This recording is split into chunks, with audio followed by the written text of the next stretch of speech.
it seems like there is a conflict on the horizon if actions are not taken.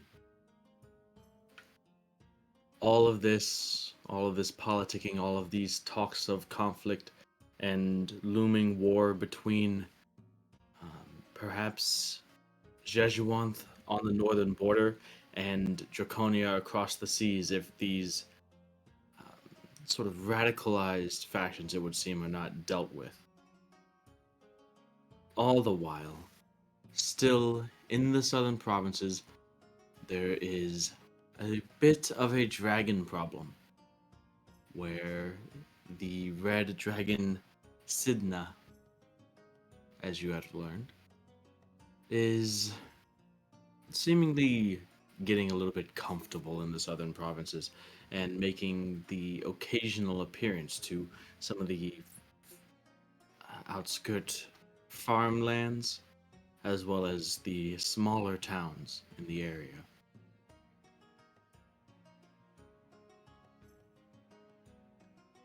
A proposition was given to you, all of you. Prove yourselves by ridding the southern provinces of its dragon. Prove your strength, your merit, your uh, capabilities. And the Emperor and the Empire would fund a voyage across the seas, including ships, provisions, crew, whatever you need to get to Draconia. With the added stipulation that Drand becomes the fang and claw, the pretty much tip of the spear when it comes to the Platinum Aegis and their fight against the Agents of Chaos.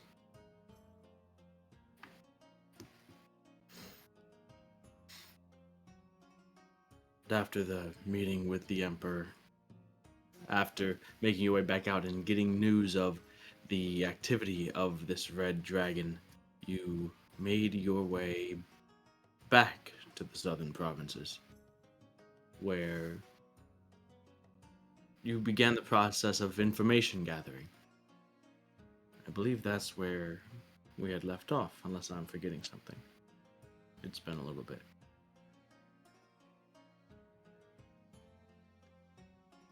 Questions, comments, concerns? I know I've messed up these recaps in the past.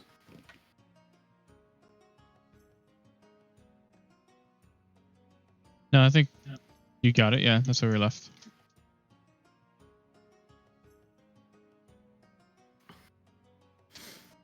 All right. So you guys are back in the southern provinces. I believe Vasselholm, correct? I don't think you went back to Ambervale. Yeah, Vasselholm. Yeah. So, what do you guys want to do? What information are you guys looking for? We can be a little bit like, we don't have to go minute by minute, second by second. So if you're like, we want to wait for information to come back from the Duke or whatever was going on there, or it's up to you guys. It's in your hands now. What information are you looking for? What questions do you have? So that you can begin to formulate the plan of attack when it comes to this dragon. How you're going to confront it, how you're going to do whatever it is you guys are going to do. There's a red dragon, you need to get rid of it.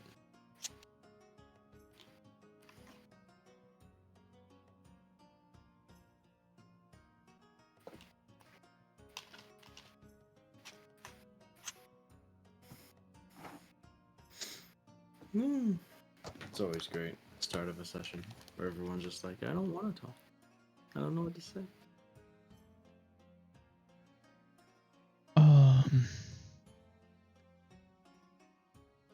Yeah, I'm not sure. Um,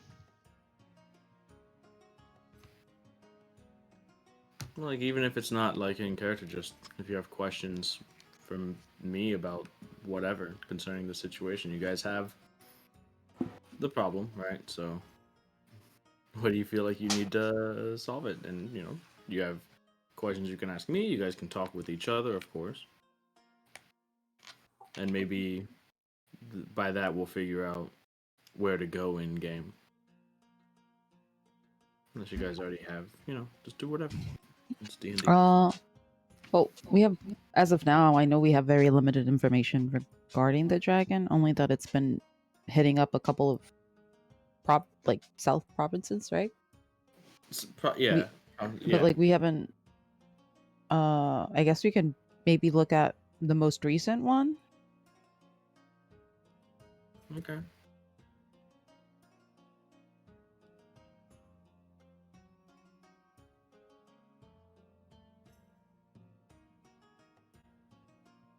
Well, as you guys were coming back and starting like the information gathering process, the Duke himself, as you guys came back to Vasselholm, he went with you, and he was going to get caught up on his uh, basically catch himself up with all of his avenues of information and the people that report to him.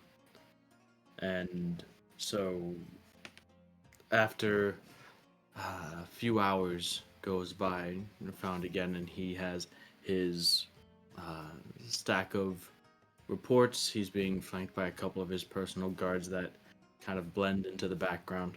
And the answer to your question is the last place that he knows, unless something has changed within the past day or so, was not a town itself, but an area on the roads south of Crestfield. So on the way down to Vasselholm between Crestfield and Alpont. Just a sort of group of just like people that live along the road out there, have small personally owned farms out in that area.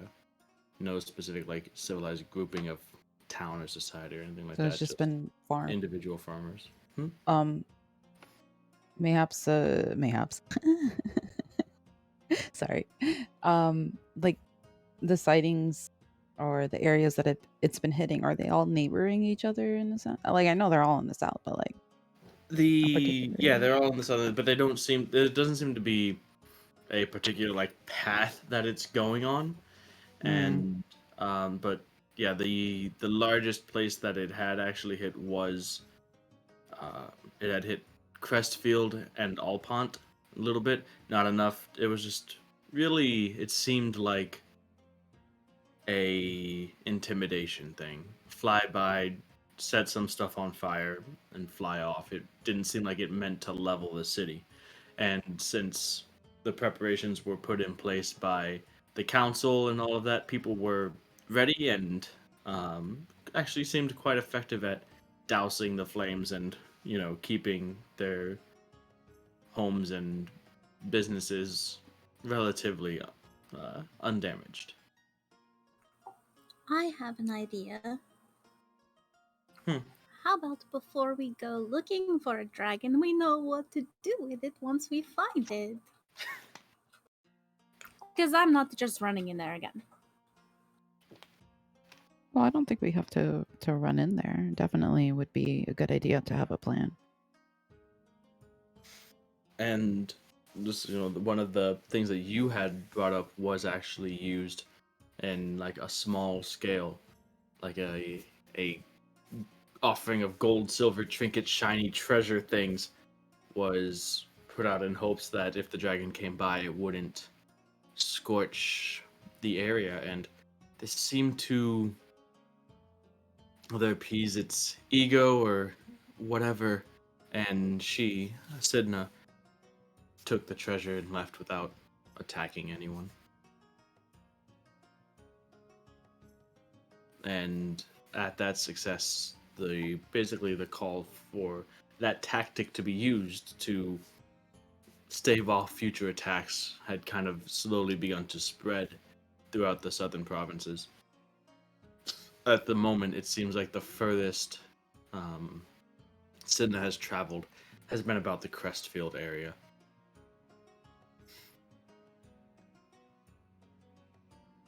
And according to the Duke and his reports, at this moment, around 40,000 gold has been used for this kind of sate the beast method that they're using to avoid conflict?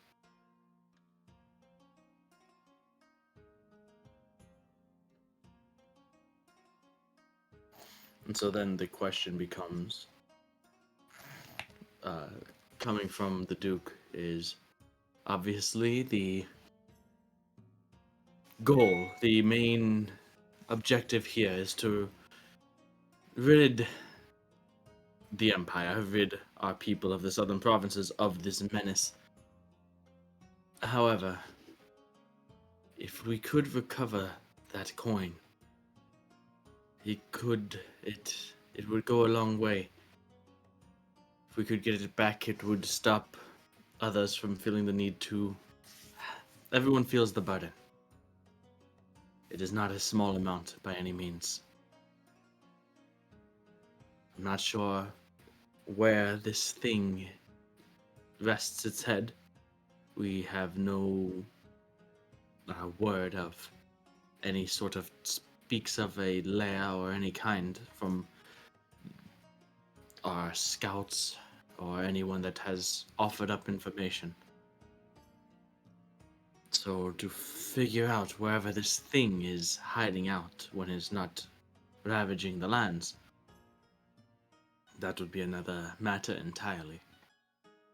Or, as I said, most important is to get rid of it. If we must sacrifice that coin to do so, that is a sacrifice I am willing to make.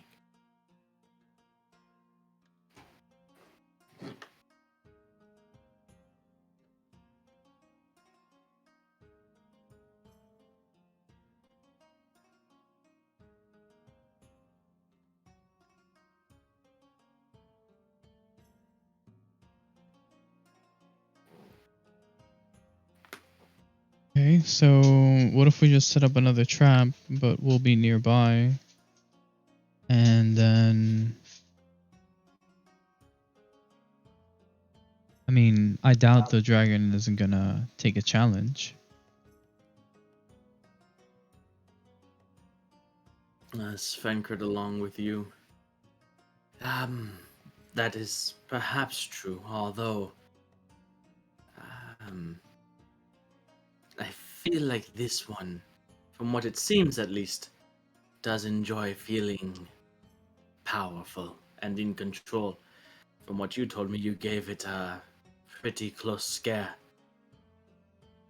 I'm not saying we don't lay out a trap, perhaps, and confront it, but I feel like we should catch it unawares rather than openly challenge it. Just to be sure. We can't be sure on how it would respond to seeing you all standing in an open field, waving your weapons around, beckoning it down.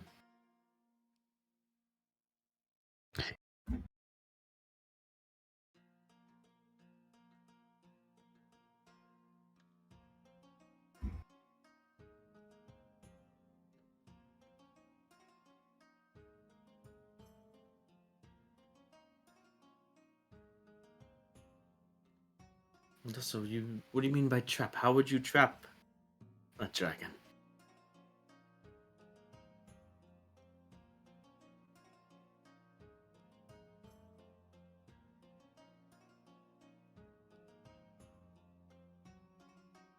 And where?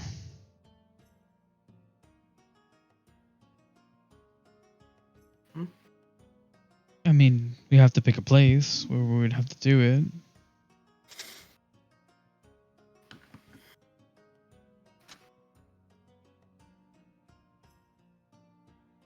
I don't think you'd come back here, for example.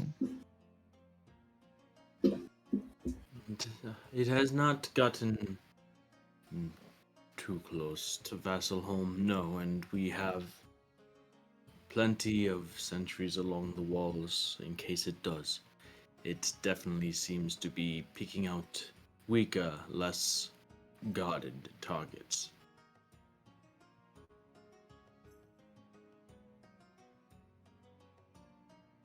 So one of the smaller towns,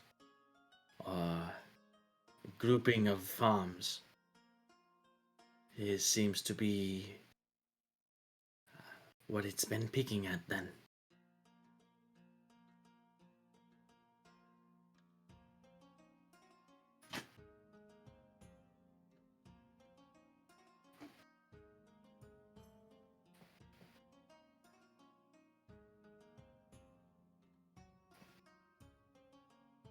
Figures it talks big, but seems to only go after small prey.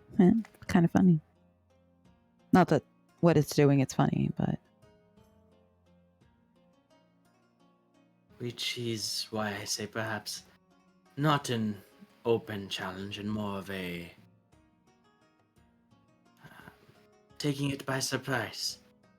We choose one of these places where we to trap it, where it feels like the biggest, baddest thing around. We set up the offering, and I would assume that would at least lure it to the ground. Once it gets to the ground, I'm not entirely. I haven't thought that far. Perhaps. it was. I mean, we could also maybe track it in a way with the items if we wanted to find out where it was hiding, and then maybe attack it there. Well, I don't know if attacking at their domain is really the best idea, but As such magics that could track items, were you to slip something in with the treasure and it were to take it back to wherever it was, you could, but you would still need to be relatively close to use such magic.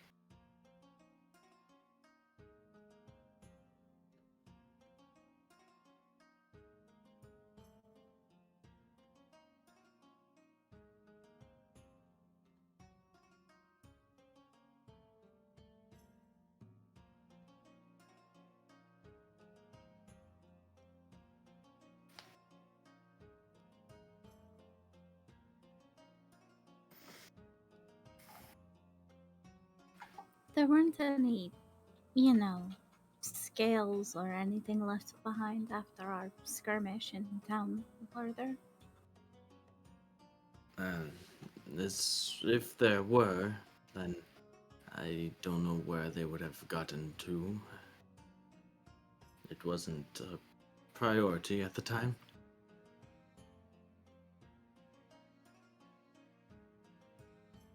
I assume that I saw it actually in passing. The area where you had done battle with it before, right outside of the marbled crozier, seems to have been cleaned up a bit. Some repairs had been made. I didn't see any dragon scales lying around, no.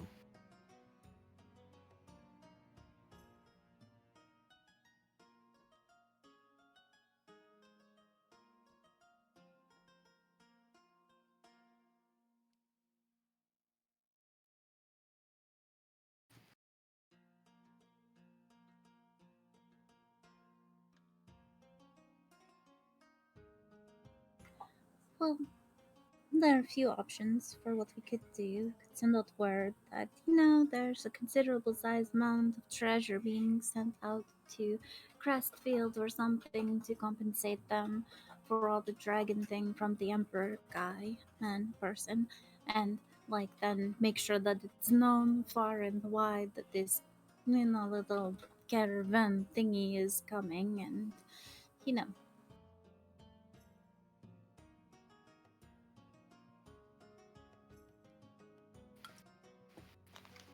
and then we, travel not with it directly, but like you said, not out in the open because we fought it before and it was not happy, so it doesn't want to see us again, probably.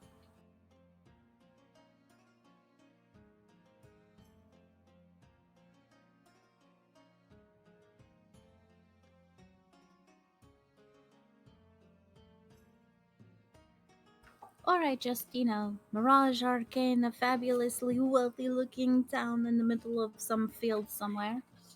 Hmm. But I don't know if he could see through it, because probably. But who knows? We could try. I mean, we sort of have done this before, but without having any actual items. But could we still try scrying on it?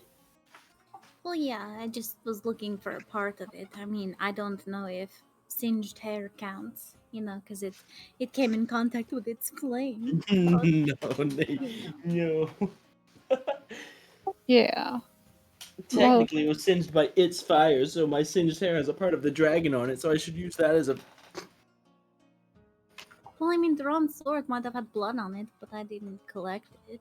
So, such is life.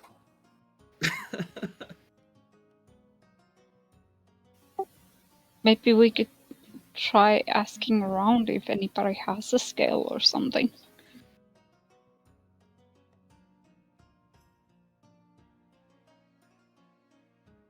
Something worth investigating, I suppose, if you want.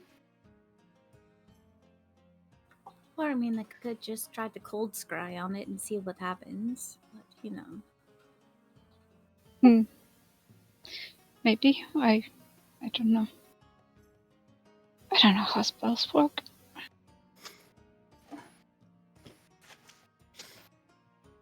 You could always do different things. Split the party. Well, Is that a challenge? Sorry. dear. initially I was thinking, like, hey, if we had somebody in every town that could, like, let us know if they see something pretty quickly, because they could do that cool thing that you can do, Era, that would be really useful for finding this thing. I was thinking that as well. There are a number of clerics in the order that can send messages over great distances via magic. And I'm sure the academy has some as well. We place them within the small towns and scattered around. And I'm sure you have established quite the network to travel through, Elavon. I like trees. And so wherever a sighting is, they could quickly send you a message. As long as the four of you are together, you could get there within a matter of moments. Of course, we need to establish where we should have these individuals and have them move there sooner rather than later. I think having eyes and ears as far as spread as we can is to our benefit.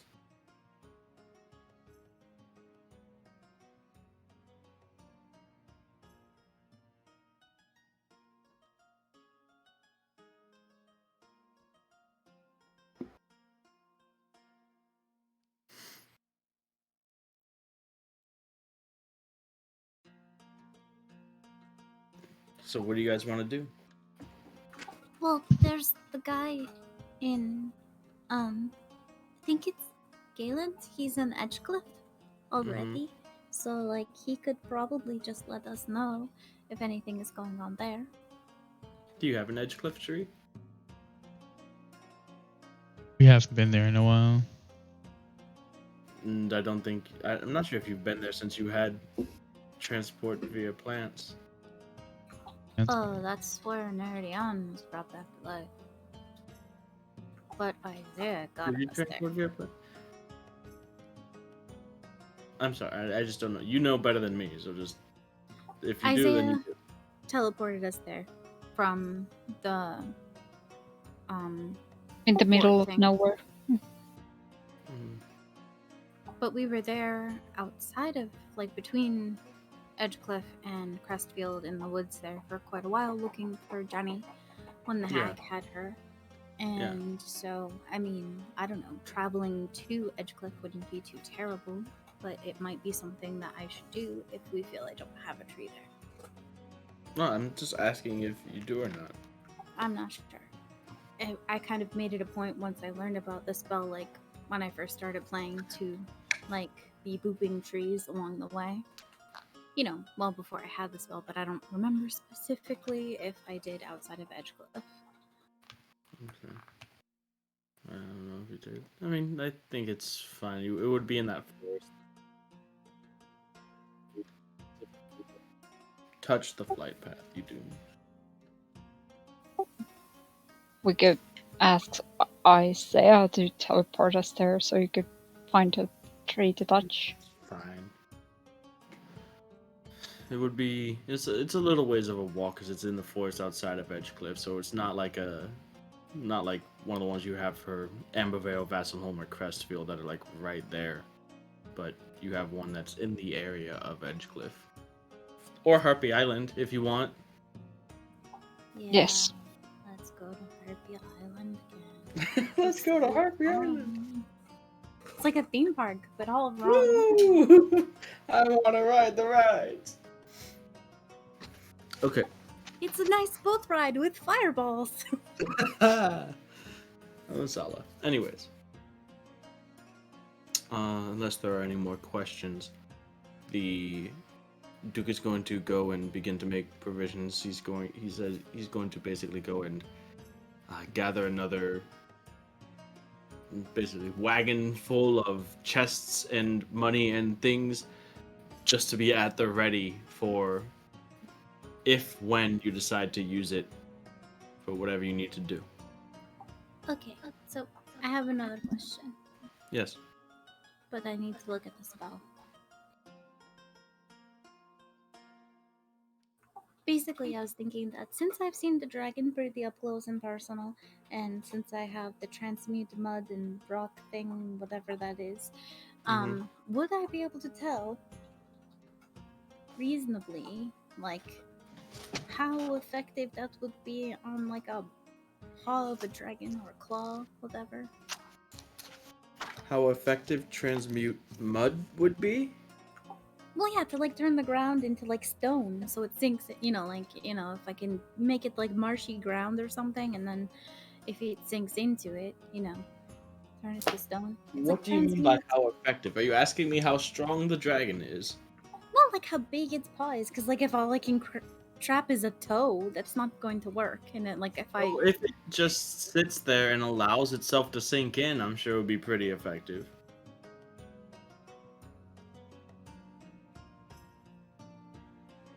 But it's mud, it's not quicksand.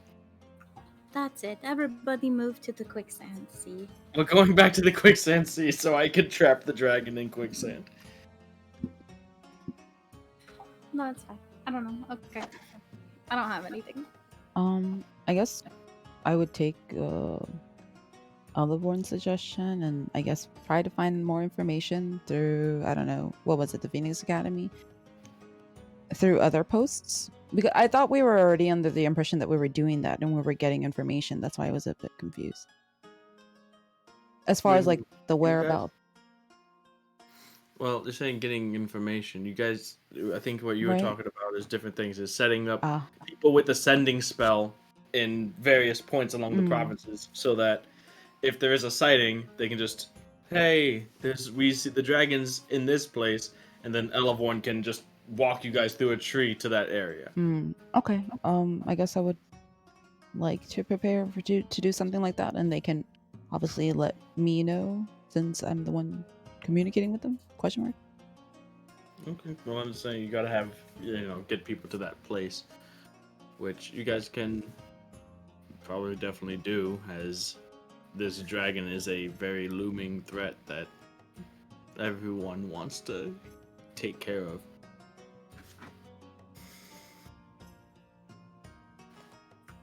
Well, we could go to Edgecliff, the Edgecliff tree-ish area, and I could get one closer to the town. And also we could talk to Galen about it, because I don't know if he can just randomly send people messages. So that way you know him and he knows you, and then you can mind melt each other or whatever it is. What? We can mind melt each other. Okay. Interesting. Well, is there anything in Vasselholm that you guys want to do? I would like to go to the guild. Hmm? To the guild. Oh, gonna go see Marion. Oh, okay. Marion. Alright. Anybody else? The Thieves Guild. Yes, the Thieves Guild. No longer taking applications. Sorry, we're closed. Temporarily closed for renovations. Can I go to where we bought stuff and just bug people? Just bug people?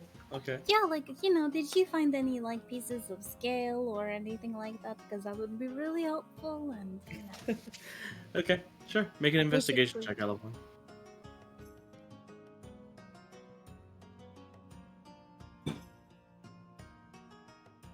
Oh, that's a 1. A 1? Oh, For- yes, I rolled a 3, and I have a -2, so it's a 1. I did good. You do find someone who has a little bit of a scale. Like, he's. And actually, yeah, I had to pull it out of the wood in the splinters of the back half of my home. And he pulls out a tiny sliver of, like, reptilian green skin. Oh, thank you. Or this Not is the- cool. Okay. no I'm gonna dragon give skills. him, like... okay. You did get a piece of the brontosaurus that slid into a building, though.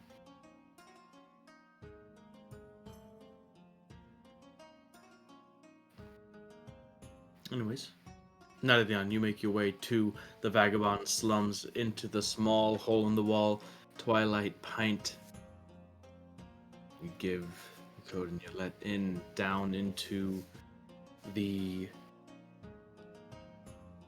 underground bar, which is pretty empty right now. The exception of the barkeep, the ogre bouncer guard, and at his usual booth in the back corner, the Marion.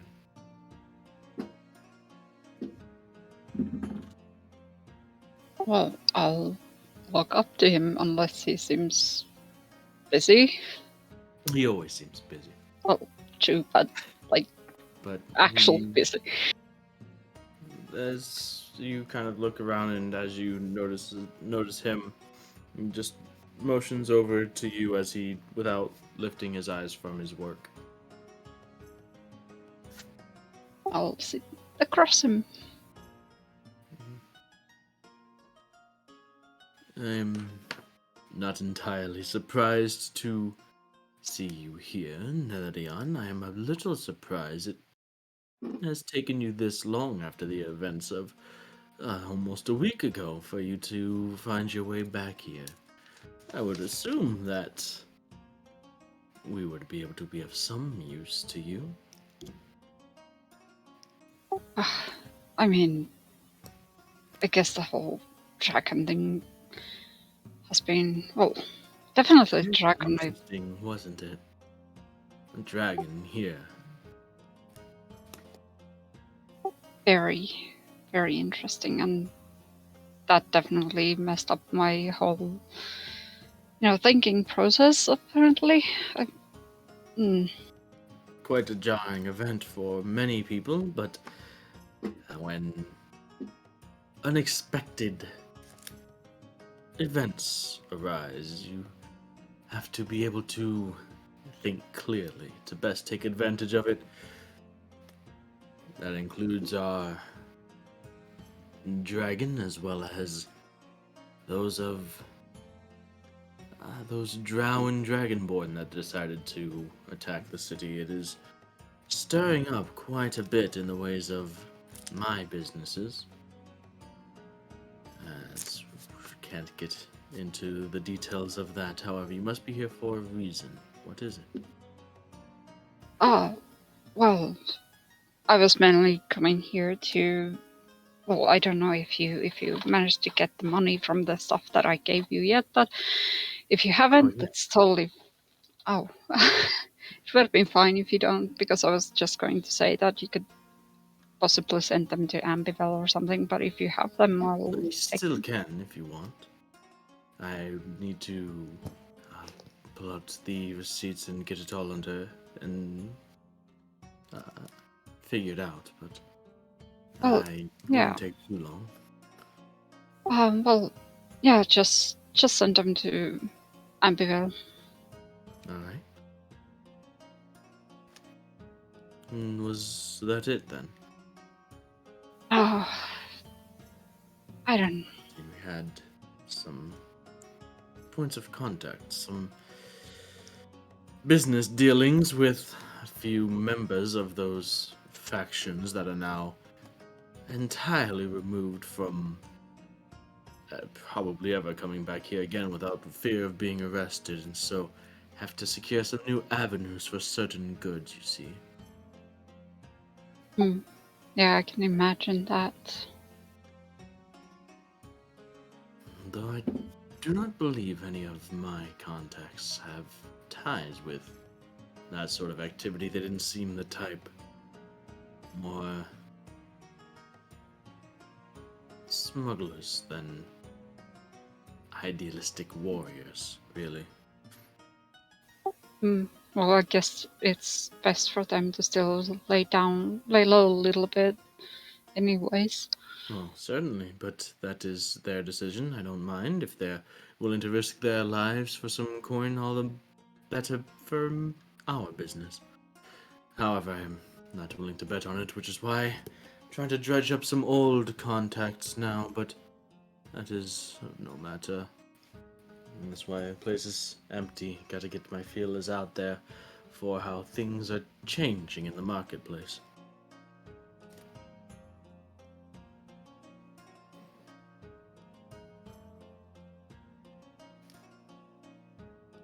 That is the only thing that just keeps going in my mind is that, how just randomly both the Dragonborn and the Drow happened to attack at the same time, and then there was the dragon, and just too. There are this many coincidences, this much random. It seems like it can't be. Has to be a reason. Definitely. The Like, question is, why were they here? Yeah, I'm not fully sure, but I'm sure you heard that they went into the tower and everything, but To the library, yes, but I haven't heard why exactly. Though I do know that the repository of information, knowledge in that place is vast. It could be near anything that they're after. I mean, were they even after the same thing? I'm not fully sure either, but either one of those factions got what they wanted, apparently, and left. And I'm definitely not sure which, but something was stolen, and I don't know what. And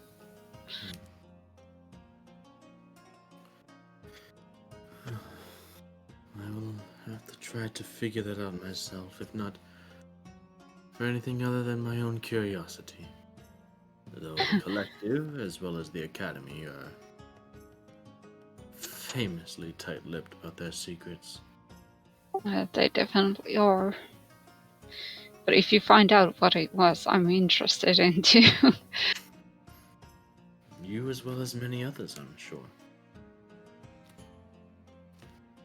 I mean, it seemed to be locked and very well. I don't know how if locked is the right word, but it was very the whole. It probably something bad that they took, It's not. Something bad, something powerful, maybe. Yeah. Important, definitely. At least to them. The extents, what they were willing to risk and sacrifice has to be something of great value to them. And from what I hear on the collective's lengths to guard it, something of great value to the collective as well. Yeah. But I'm worried that now that it's on either of those factions' hands, we might end up feeling the effects. They might use it, against us. If that is the case, well, I suppose either way we find out what exactly it is that they took, no? True.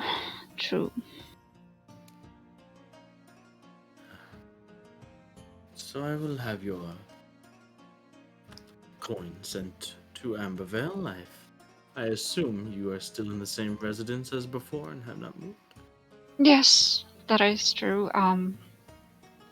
Isaiah actually moved in, so I'm not fully sure he might be there.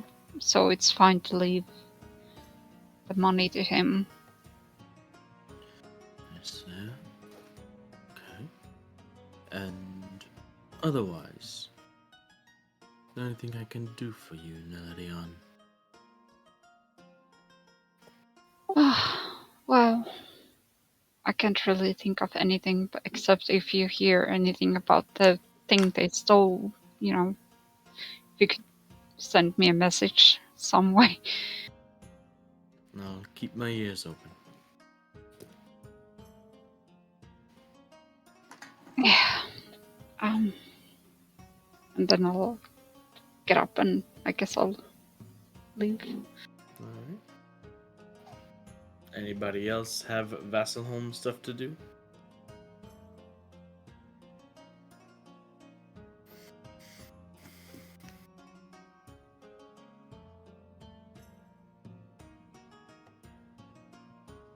Alright. I'll take that as a no. You guys get together. And Elevon, you're going to Edgecliff?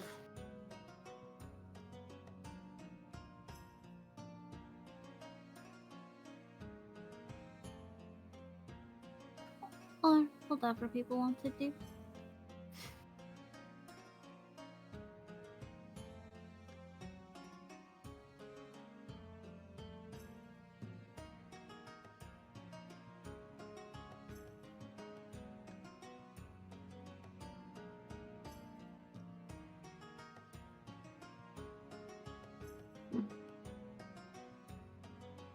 I mean, Edgecliff is fine if we need to get the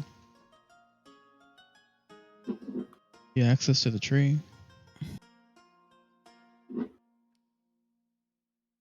Okay. So you want to go to Edgecliff and speak with Galen? Yeah. Alright. So you guys meet up. You head out of. You head to a nearby tree large enough to facilitate this spell. At this point in time, it is probably getting towards early evening as you teleport into a heavily forested area. I'm quickly finding engaging which direction is what you begin to head in what you expect to be the direction of Edgecliff. You find your way out of the tree line eventually, and the land looks a bit familiar, and you stumble across the road, not the main road that runs north-south from Brushburn to Vasselholm, but the small offshoot on the way from Crestfield to Vasselholm that leads to Edgecliff, and you begin to follow that sort of slowly winding road up a slight gradual increase in elevation until you get to the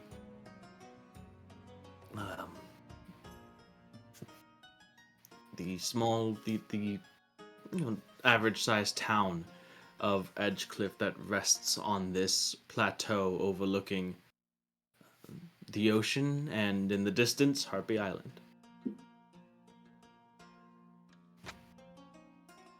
The town itself, though better than you last remembered seeing it, which is not a huge improvement. It still seems to be less populated than it was even when you had first gotten to the town. Seems like the effects of Corvath and the harpies off of the island that had driven people away from Edgecliff to become refugees in places like Vasselholm and Crestfield. The town never really recovered. Those people, many of them seem to have not returned. So, about half of the buildings in this town are derelict and abandoned.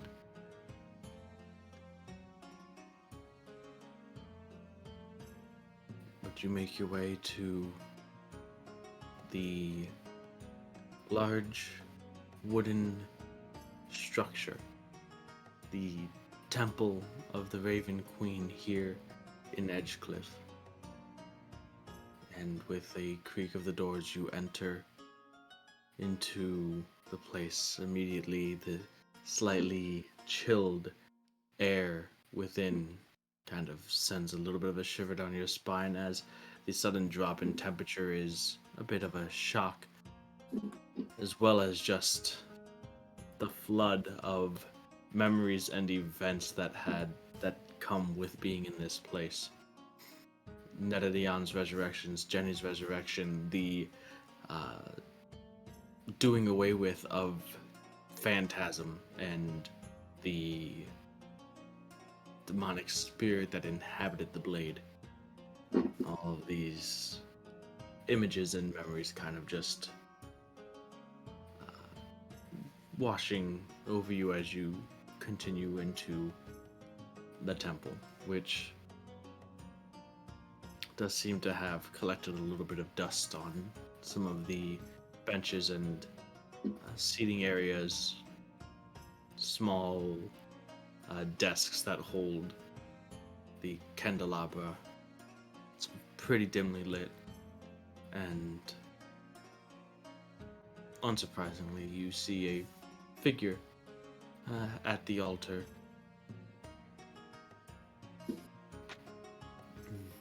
Currently sitting facing you and eating what looks like a bit of bread and cheese. Clad in the dark robes of the Raven Queen is Galen.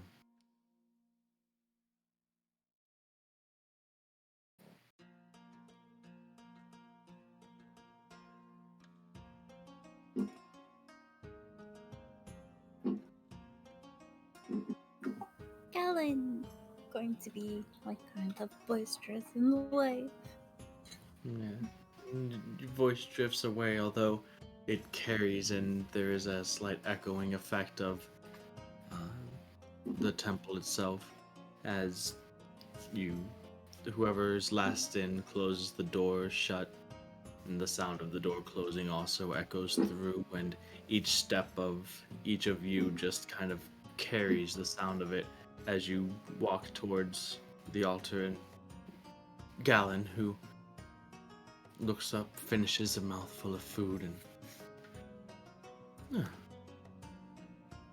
I was wondering who would be coming here at such a late hour. The temple does not see many visitors of late. Not entirely surprised to see you four here.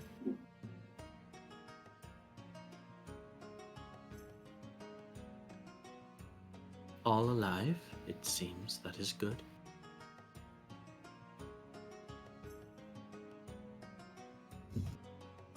Not without favors to ask, though.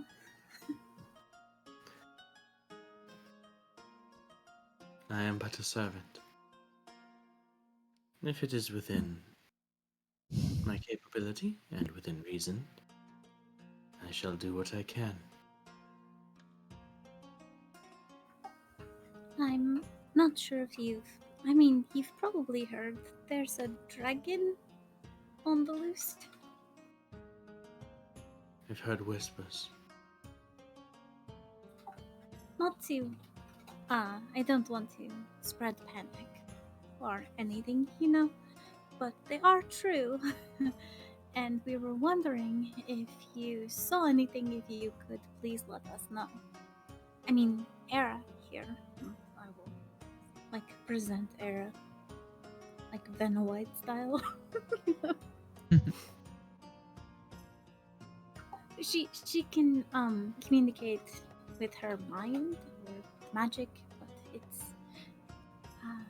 I can't do it. But she can. And so if you were to send her a message, then she could also send a message back to find out more details if needed.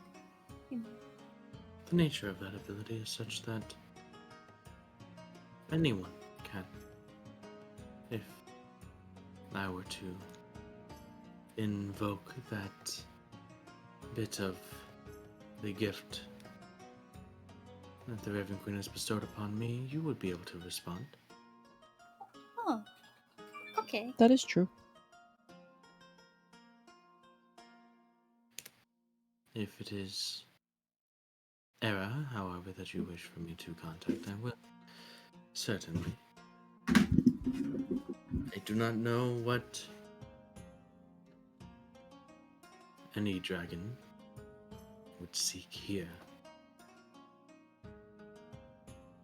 but I shall pray that we do not speak in the near future, if that is the case. You're right. It would be best not to. But also, it is good to see you.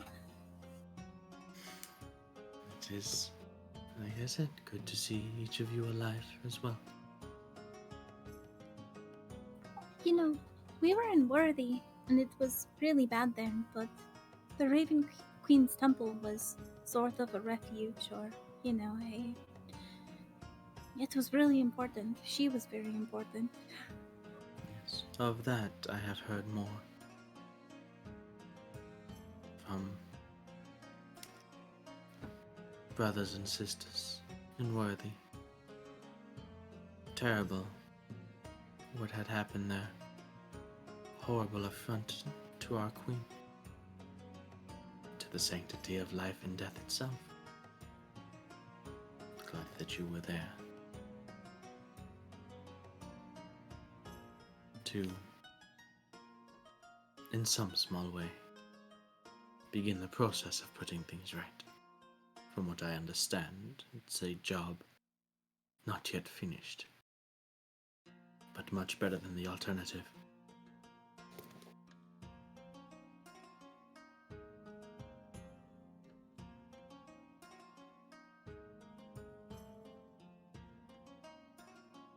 He looks to... I was just going to say, it was quite a task even figuring out what was going on. What was actually going on. From what I understand, such is the way of those beings. Tricky. Deceptive.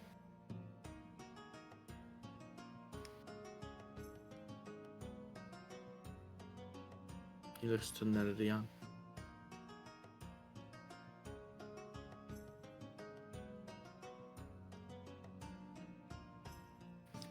Have you been staying away from dangerous things?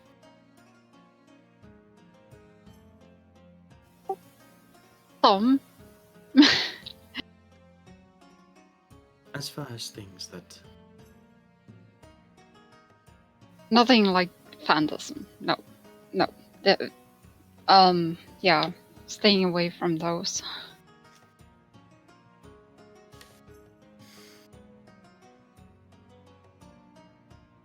nuts.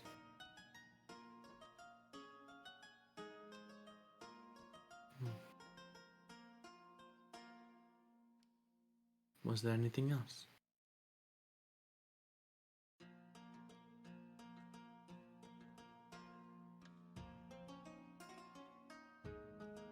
And he looks to each of you, and then kind of you can see a bit of a shift in his body from where he was like sitting square with you, kind of turns a bit to open up your vision more to the pool of crimson liquid behind him, almost inviting the question of, are you here to converse? I'm just gonna stare at you. Stare at the pool. I suppose if there is no need, she should not be bothered.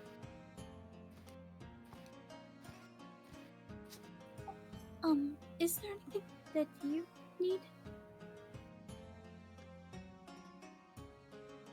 There's nothing I can think of. Well, I I mean, have all that I need here. the temple as well. The temple serves its purpose still, yes.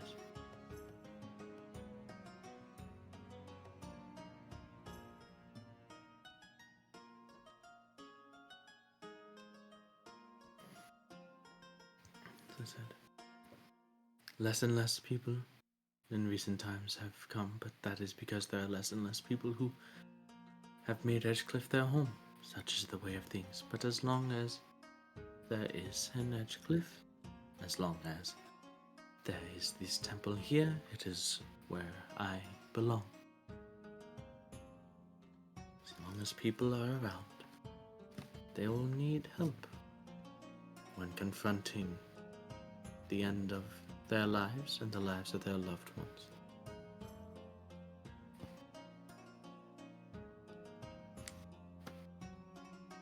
Well, if you ever find yourself in need of a new home, Ambervale would be... Well, we would be glad to have you there. But in the meantime, could I walk up to him and hand him some shiny gold coins? He looks at them and places them down at the side. If that is where she needs me to go.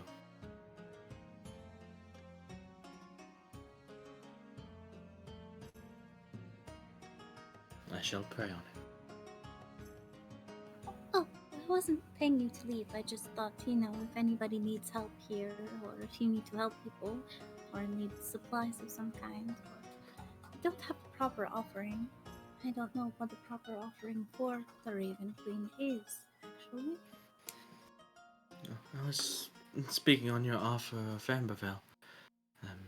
Surely we live in a world where even the houses of the gods require material to upkeep. Material costs money, so this is much appreciated.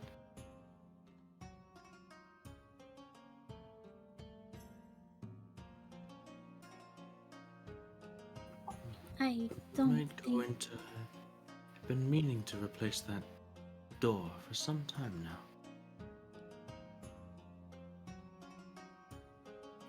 I don't think I could ever really repay you for everything that you've done.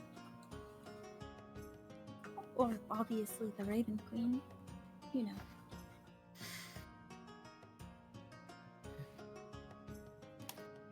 I would not think of it as a debt.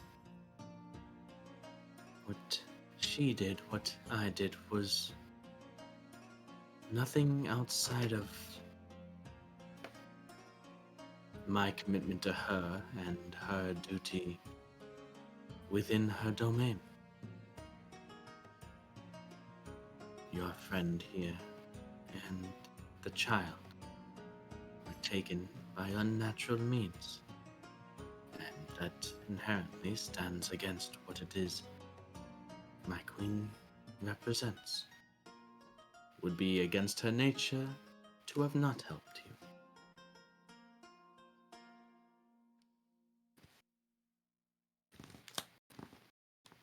And similarly in Worthy, those reprehensible creatures are a direct affront to what it is she stands for. And as such, helping you there was within her best interests as well as the people of Worthy, certain.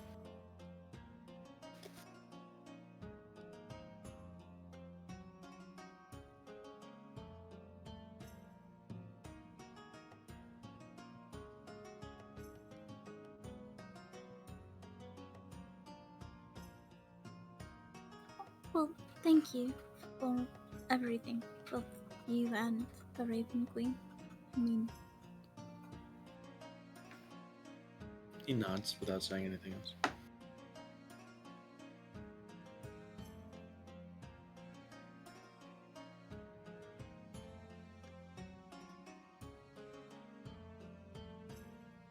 Where are you guys off to next? Does everyone even have another spell? I have lots of spells, but no more treat. Well, I guess I could use a 7th level spell to take us elsewhere. Back to Ambervale? Back to Vasselholm?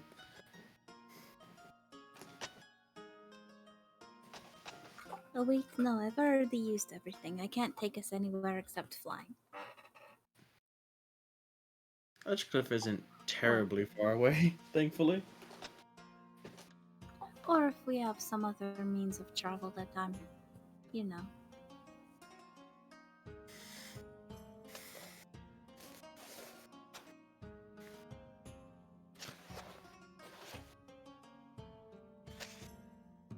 Alternatively, you could stay in Edgecliff for the night.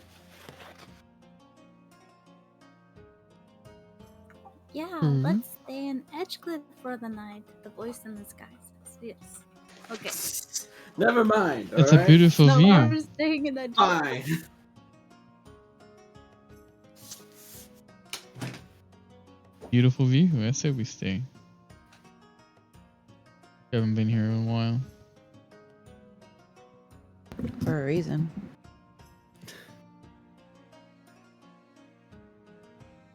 Yeah, why not? You can go out to the gazebo where you fought the air elemental. Or we could find that building in town that we stood in and looked out the 2nd floor and saw the bodies lined up like an eyeball. It's great. This is wonderful. He's a good memory town. Nothing but good memories. This is where Neridion started her second life.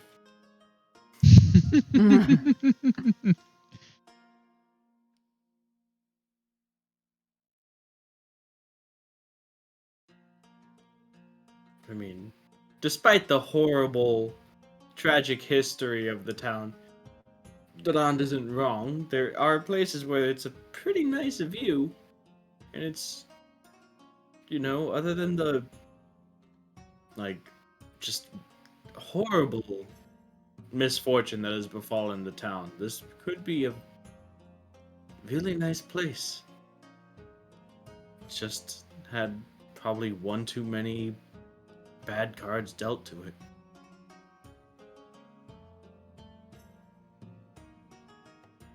It's a great view overlooking the ocean, the waves crashing into the base of the cliff, the base of the plateau, hundreds of feet down, and the sort of rhythmic crashing of it is soothing. The ocean breeze and air coming from sitting on the edge of that, like near the edge of that plateau where that gazebo place is set up, that seems, derelict, wood kind of rotten. But it's not a bad view. Not a bad atmosphere. If you didn't have all of the memories of this place swimming around in your head.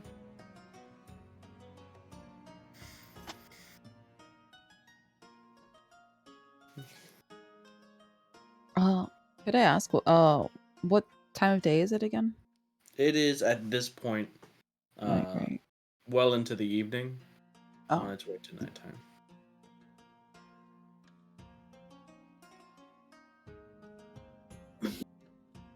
had I prepared a teleportation spell, which in hindsight might have been a good idea, I did not.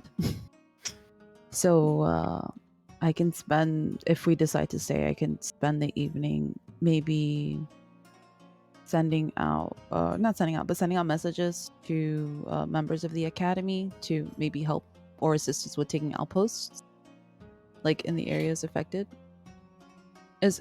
I'm thinking that's what we talked about earlier, but I'm not even sure. As far Yeah. as a plan. Yeah, so I think I can spend the evening doing that, or since, we're stuck here, sort of. Okay.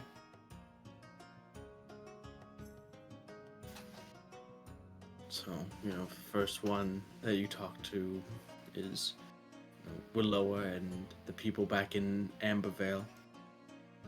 And through the use of your sending spells and messages, you coordinate with Willowa, who, sends it up the chain in the Phoenix Academy, and everyone seems to be uh, very willing, able to facilitate this, working with the Imperial Guard and the Honored Mark, the army of the Empire, to establish these little outposts and garrisons in the towns and cities of the southern provinces, as well as strategic points where they really just will throw up a few tents, perhaps just to keep some sort of lookout.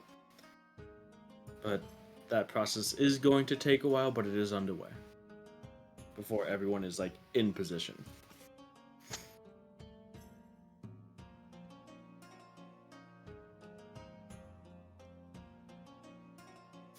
Is there anything else you guys wish to do before spending a night in Edgecliff?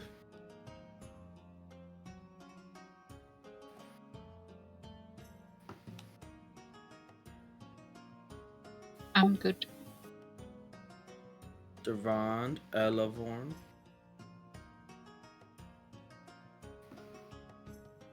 I'm okay.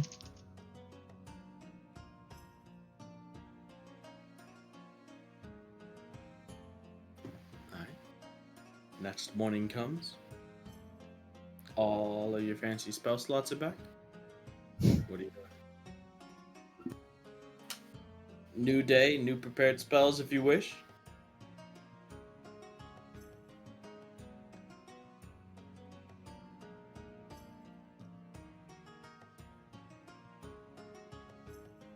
Where you guys going?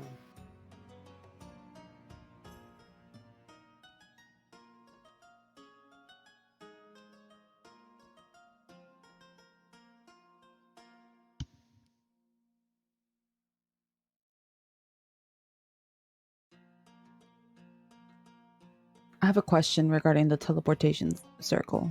Yeah. Would I be able to use it to get back to Ambervale? No, there's no circle in there. No, there isn't, but there is one in nowhere where we can. That is useful. Which ones do you know? So you should have a list of the ones that you know. I know you know Vasselholm. Yes, The one in Vasselholm. Brushburn was broke. Yeah. basically. Oh yeah. So it literally is just Vasselholm because Ambervale doesn't have one. She get to work on that. Well, if you can take us to Vasselholm, and if there are mages that we need to bring with us elsewhere, we can do that. But I don't know what was decided, or if we're a part of that or not. Because, I don't know what you were doing. So I'm talking completely out of character here. But, Yeah. So the plan that you guys had formulated and kind of discussed with, Arrow with the Academy, and you guys had briefly went over it, discussed it with the Duke before you left Vasselholm. That's going to be a coordinated effort. You have the Aegis, the Academy, and the Guard and Army. So they're going to all be working together essentially. So essentially you're gonna have somebody, maybe one or two people that are capable of using the sending spell with each detachment of these guards and soldiers to go to locations around the southern provinces. And so for them to actually get there, they're going to be moving with the soldiers and stuff like that. So like each detachment of soldiers is gonna have like a mage or a cleric from the Aegis attached to it. Not that we like. I know we don't necessarily have a plan in motion what to do when we actually do find the dragon, but it's more about preparation. I can't really think of anything else that we could potentially work on. Speaking out of character. Yeah. So I thought that would be a good route to go about. No, yeah, you're setting it up, so that you can keep tracks of it. That's definitely important. However, getting to the how we're actually going to deal with the dragon part, that is probably core to this whole thing.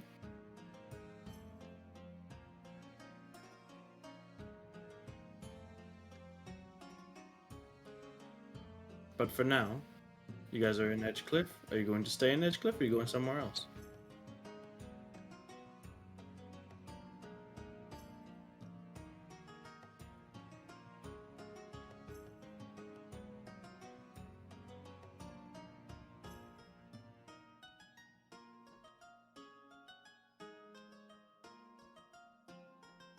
Back to Vasselholm, back to Ambervale.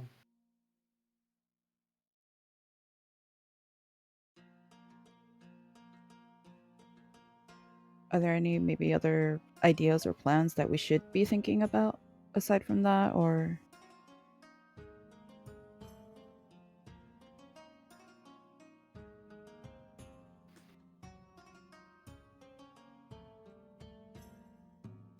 I feel like we need to either solve the problem of the dragon being able to fly or the fact that we can't fly. I mean, I could solve the dragon not flying as long as I can hit it.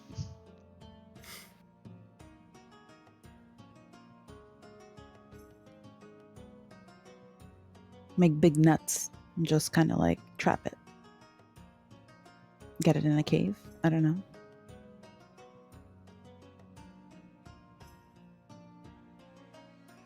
Ideally, maybe didn't we have like a something similar to the harpoons?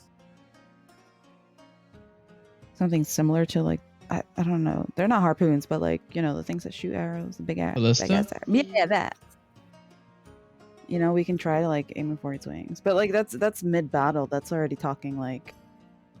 It's it'd be difficult to set up ballista and a farm. Right, hiding amongst the hay, ready. You could have like the Wolf Chariot Kobold Brigade again. Holy shit! True. Where are my kobolds? I need those inventors. When I need an idea, give me I'm kobolds. gonna immediately defect and join the Red Dragon. Immediately. Immediately, no. It's like, real dragon. That's all we've been looking for. Traitors. No, probably What? not. They're so loyal to Duen. You got to be kidding me. Like, you're ridiculous. He's done a really good job. Run is their dad. Yeah, I'm their father. Come on. Durant is their dad.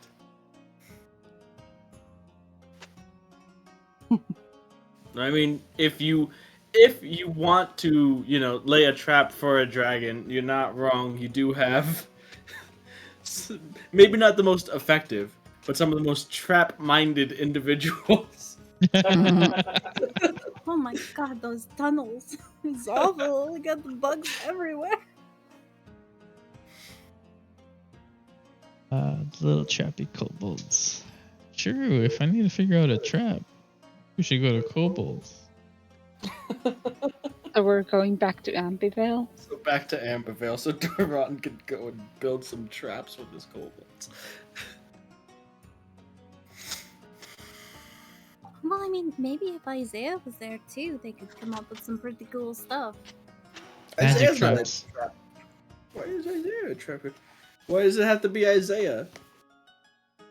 There are other mages. Teleport magic traps. Okay, well, era then. I don't know. I Magic. could think of like cobalt mages traps. and being Turn me clever, into you know? gold. Let me get gobbled up. Find the location, and then surprise attack. There you go. That's I- terrible. No, please. Yeah, I don't think that works. Probably the worst plan you've ever. Here's the thing. It's almost so What if I ridiculous. It'll teleported work. into the dragon? Oh, into its mouth. Just solve its I problem. mean, yeah, I probably wouldn't get eaten. I don't think dragons eat the gold. Well, for one, if it's so prideful and so snuffed up, maybe it will respond to a challenge. I don't know. I bet you can't eat me. You can't eat me. Only the best dragon gets this treasure, not you. And how are you going to survive in the stomach? Well, I mean, we were caught off guard last time, so that's the biggest difference. We You got just- the. Pop into your sphere. We got 10 minutes. Go. Let it eat me, 'Cause you pop can and cast it. blow it up from the inside. Yeah, These are terrible ideas, please. I mean, yeah, it breathes fire, but how does its actual stomach handle when you fireball it? I could do more than fire. I just wasn't prepared to do more than fire that time. So next time, it's personal now. You could poison Also, it. I have a cool Poison spell that- now. The Mm, poison, true. Poison ball. Yes. It's poison in the stomach. Give it a Acid. bad tummy ache. Just if you Mayhaps would have ice? a Freeze its giant icicle, so it will, you gotta pierce the stomach from the inside. Then internal bleeding, and in like 2 to 3, 4 hours, maybe a couple days, it'll definitely die. It'll bleed out. Gotta step it hard enough to actually puncture it, so it's outside. Even the whole is outside. It goes through. You might have to sacrifice your life, dissolving in dragon stomach acid, but it Right. might work. I feel like we've crossed into Drax territory here. Bade. It's easier to cut from the inside. What are you talking about? Its skin is the same thickness from the inside as it is from the outside. That's how it usually works. But the skin part, yeah, sure, but no.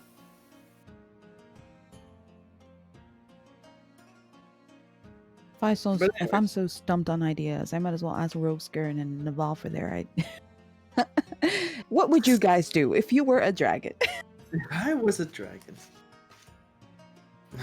If I was a dragon. Well, are you guys going back to Ambervale? The kobold thing was a little bit of a joke. Oh, okay, fine. Make your own traps then. I mean, I don't want them to come. I guess if I want ideas, I want to bring them with me. They will die in one breath, Same. one glint. Yeah, a one look. little A it'll look roar. at them. It'll beat its wings once, and they'll all just go flying in all directions. But what Alright. else are you gonna do with your halfling army armor? They're I all don't know. kitted. They're The ready to next go. war. Final battle. Oh, you're saving them for the final battle. That's your trump card. Exactly. I play Army of Kobolds.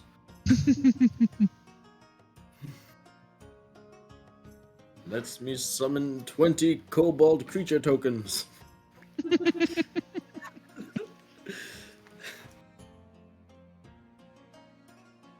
So, with all of this, I assume you guys are going back to Ambervale. But nobody has said it. I don't know. Oh yeah, I'm trying to think of something else, but I think Ambervale might be the best thing at that point. We communicated, we haven't heard anything. There's not much of a lead that I can think of that we can, Ambervale. You good with going back to Ambervale, everybody? Go somewhere.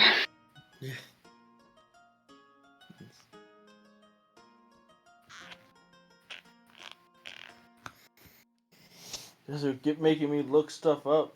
Like, oh geez, what would a kobold do to trap a dragon?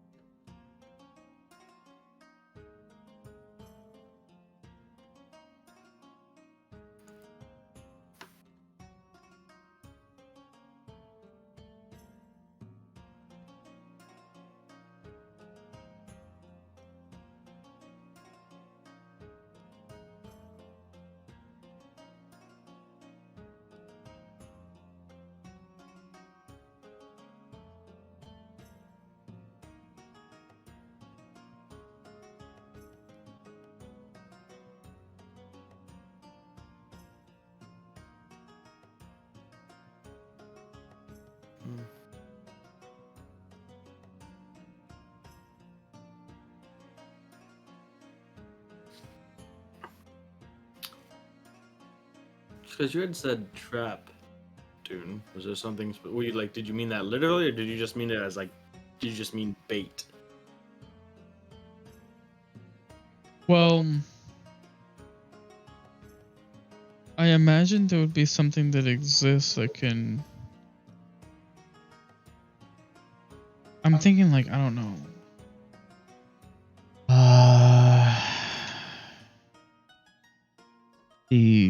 The Monster Hunter gears in my head are spinning.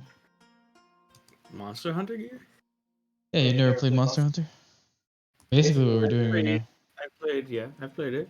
Yeah, Not the most recent one. we're just Played the DS version. capturing a monster basically. Pitfall trap, flashbang. So we put you put it on top of like a pitfall trap, and when it comes down to grab it, it falls into the hole, but it can still fly. But there would be. You see, what holds them in the pitfall is there's like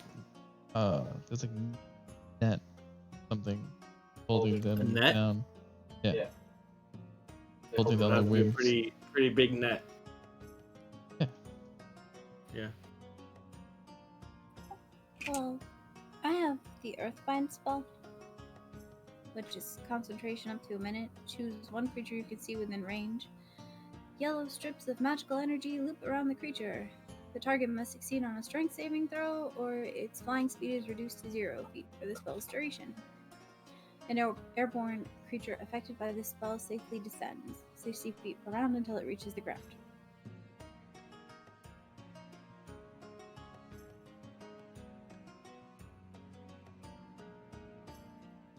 And then Then you can attack it. And then if it tries to fly again, we cast Success. it again. It's a probably second-level should spell. attack the wings first and try to damage them so it can't fly. And also, like, if more than one person has the spell available to them, it would be good because if it resists or chooses just to not have the spell affect it, because, yeah, that's a possibility. I don't know how many times you can do it in a round, or if it's per turn. You know, I have no idea how this stuff works, so just a thought.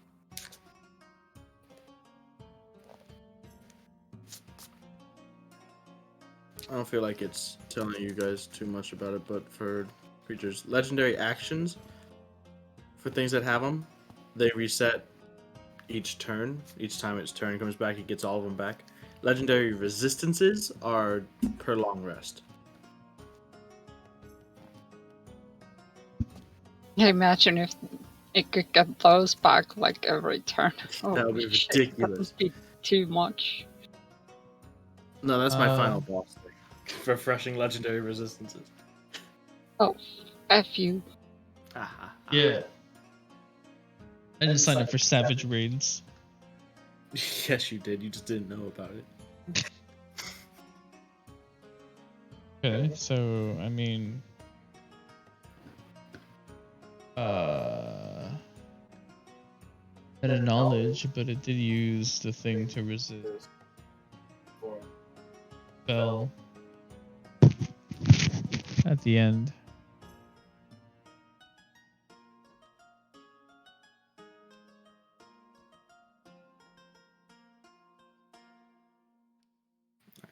So we baited to Mhm. wasting its resistance Mm-hmm. on like a polymorph. So there you go. You have the bait, you have the bait spells, and then you got the real spell coming in at the end. Yeah, Eric can try to polymorph it, and then Ella Navion can use the hit it with ring for the something. yeah. Also, all the every single one of the debuffs. Yo, Red Mage in 11 was broken.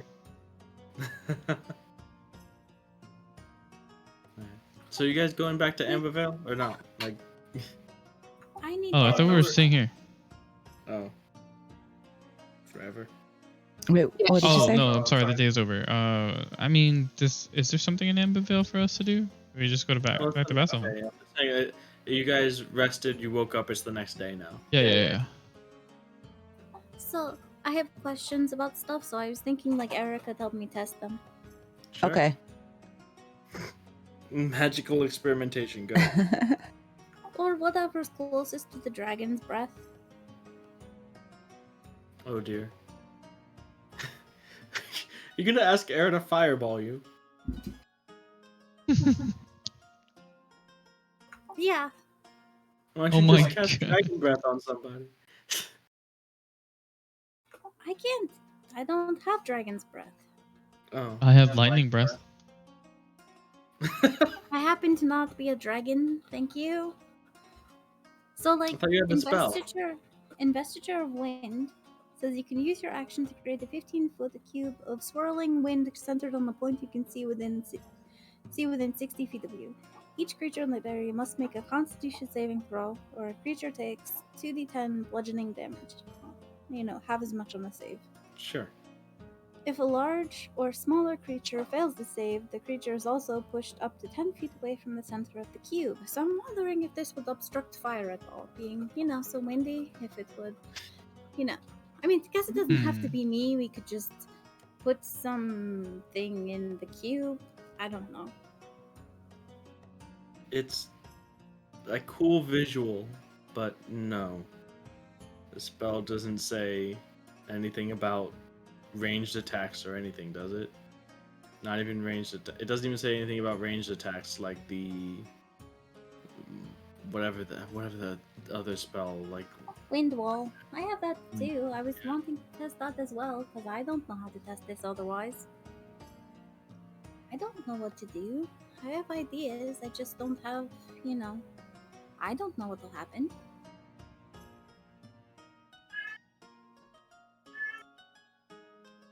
Big B's hand the dragon. Easy. just hold it down.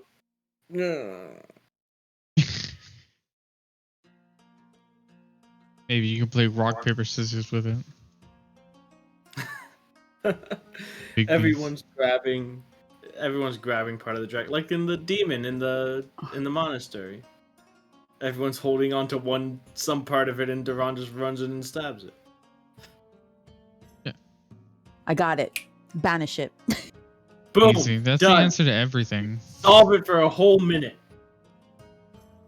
Hey, that's a minute more than what we had. Banish it, and then be ready. Like you have like 100 peasants waiting in the wings, holding their action to build a cage around the area that it was. Within a minute. Hell yeah. Yeah, like A little bit of time atomic stop power. doesn't exist. I'm sorry. Just.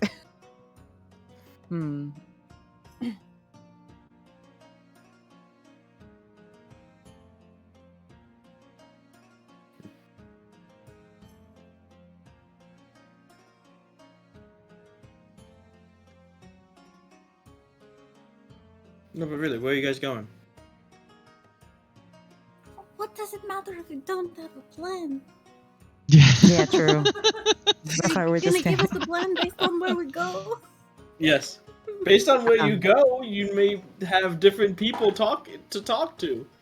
That they might have different ideas if you wish to go outside of the group. Well, Oh dear. You know, Durand has his kobolds. They might have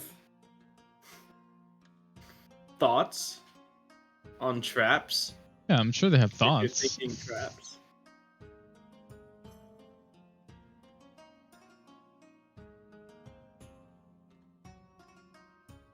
Well, Okay, I I mean, do have. let's go to the kobolds then. Okay.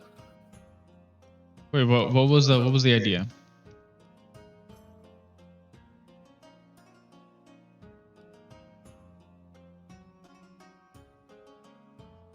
Oh, I don't have all the things for it. Never mind.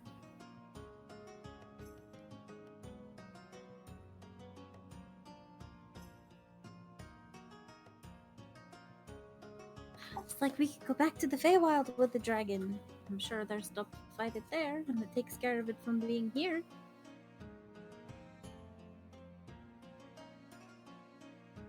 But I can't cast it like offensively, so like it wouldn't work. And also I need a 250 gold piece attuned to a particular plane of existence metal rod thing. So That could be must arranged. be. What? I need a Attuned to- metal rod that's attuned to a particular plane of existence. So like unless my hairpin is like magically the thing, I don't have it. 250 gold's a lot of gold.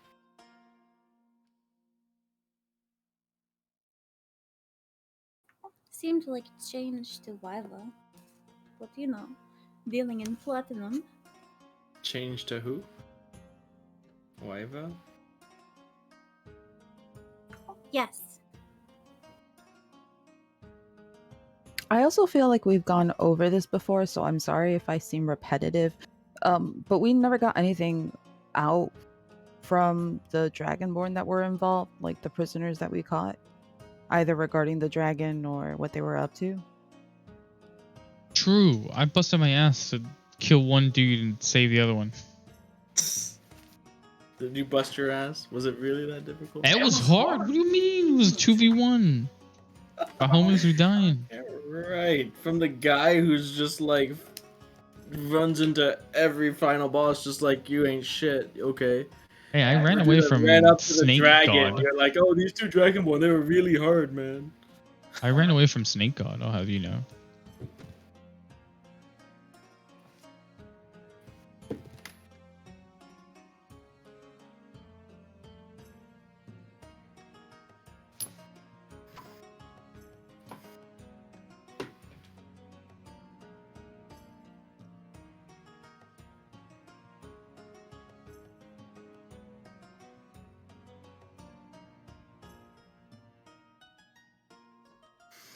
Okay, so it's an ongoing process. Some of the individuals they've been able to make more progress on than with others.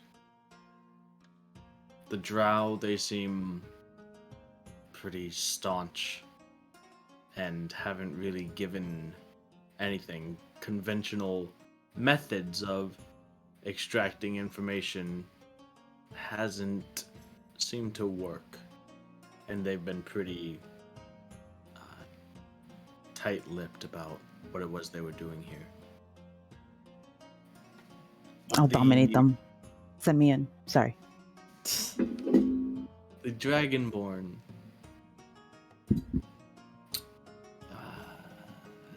they also have resisted giving up information, obviously.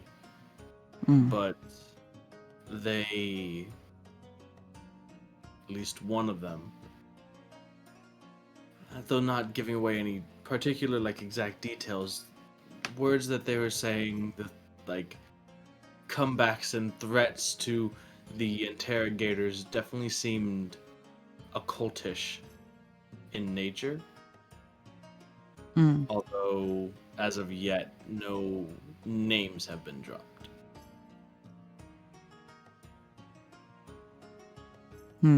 Reference to the dragon itself.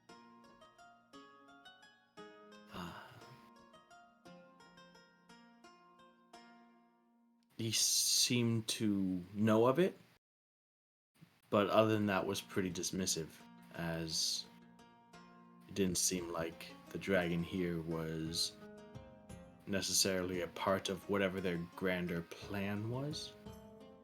Hmm. Or if it was, not a core part of it.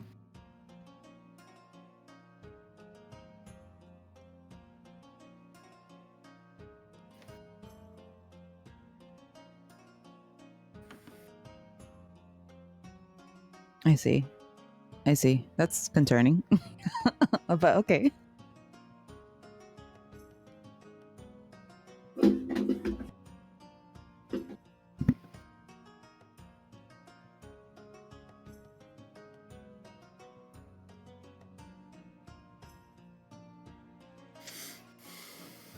So if this were to be whenever you get this information, whenever you guys went back to I guess since you're going to Ambervale, you would be able to have gotten this information, as Bask is in the know.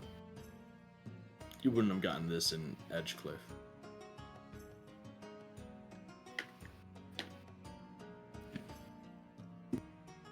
Anyways, you guys go back to Ambervale. You guys gonna do anything else? You want to get some breakfast, lunch, something like that, or is it straight to kobolds and other things?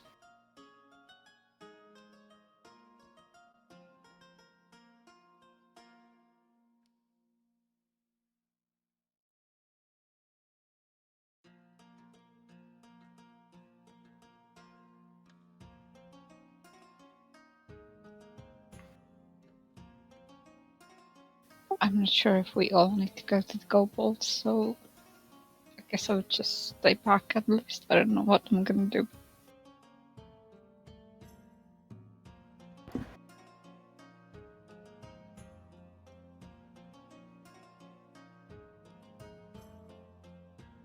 Duran?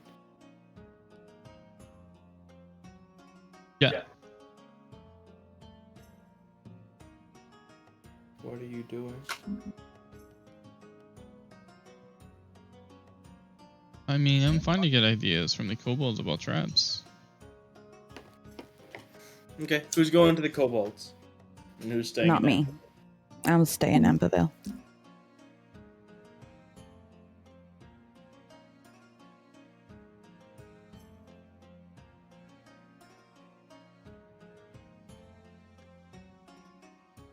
Netadian, you're staying in Ambervale? Yeah. Elevorn? Doing stuff in Ambervale or going with it onto the kobolds?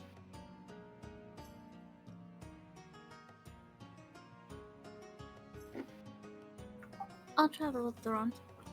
Okay. So as you guys are heading to the kobolds, even on your trek there, as you get closer to the shack that leads to the entrance to the underground caverns, which the kobolds have made their home, you can see the presence of the kobolds here. Some of the kobolds obviously have went and were working in the lumberyard, but some of them have also stayed here. Basically, they're going in between, back and forth.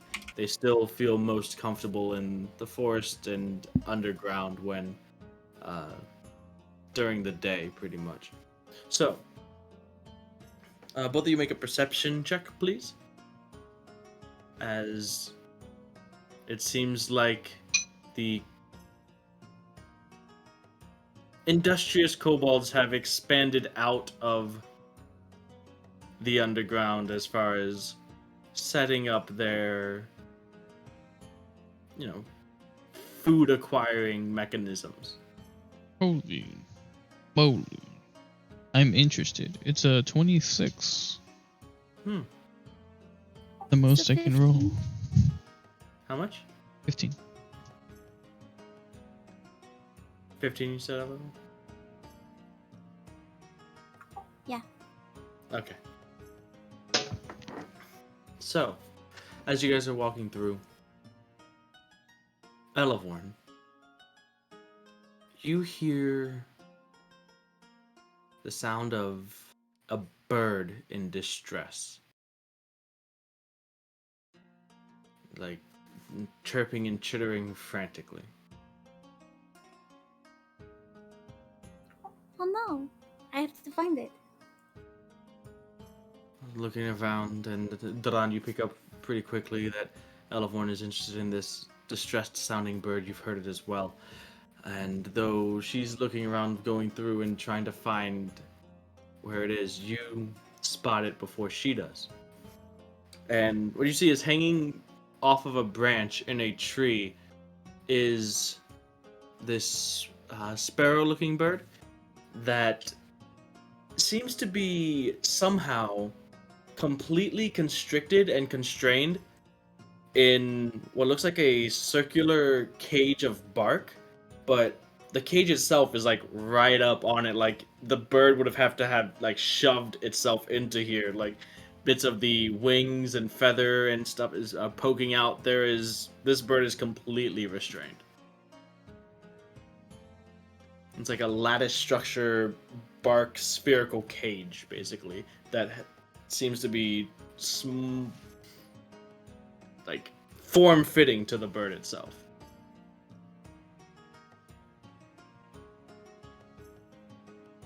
Impressive.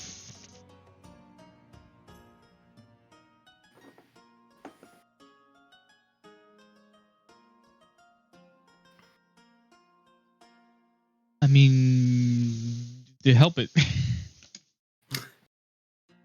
You gonna help it? Yeah. All right. So going up, and it's far enough up that you would need to climb. And on your way up, you can see there's another one of these strange implements hanging from the tree.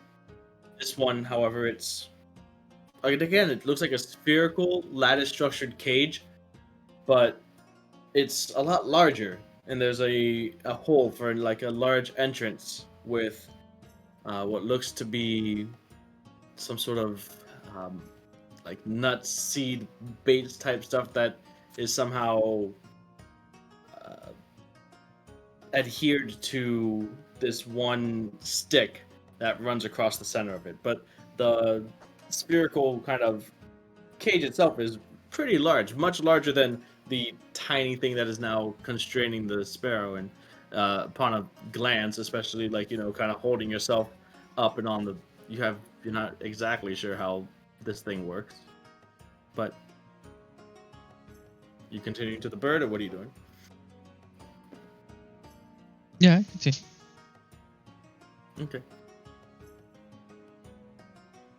So Elevorn, you watch as Daran goes up and manages to detach this trap from the branch that it was hanging, and makes his way back down with the bird inside of the cage still chirping frantically.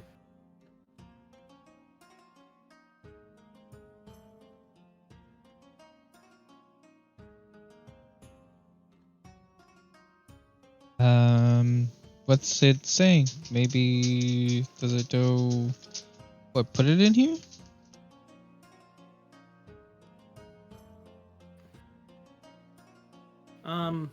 It's mostly just help, get me out, help. It's just asking for help. Oh, well, sure. All right. I'll open it up. Okay. Figure out how to open it up first. Right.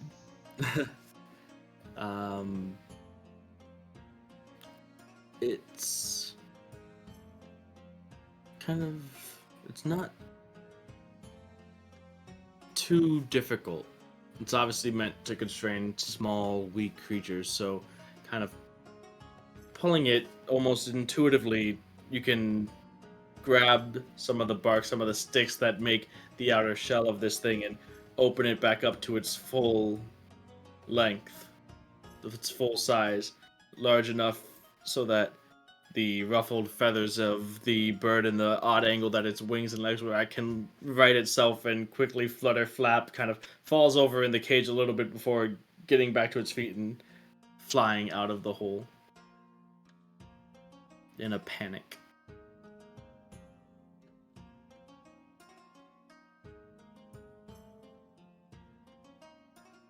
So now you're holding it. If you let it go, it would snap back to that very condensed, compressed size. Huh. I'll let it go. Yeah, it stays at that, at the size that was like holding the bird. Go ahead and make an investigation check. Just messing with it.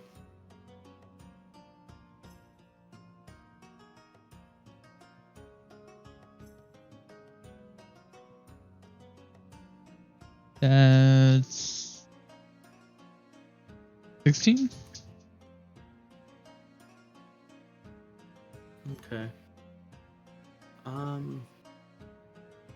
Yeah, it's not hugely difficult to figure. The thing that you notice that's different between this and the one that was hanging up there was that central stick that had the bait on it, and you can assume that that's what kind of let it maintain its larger structure and form. And once that had been gotten rid of, that's what was holding it all together. And without that central stick, the whole thing would collapse. And that's basically how the bird trap functions.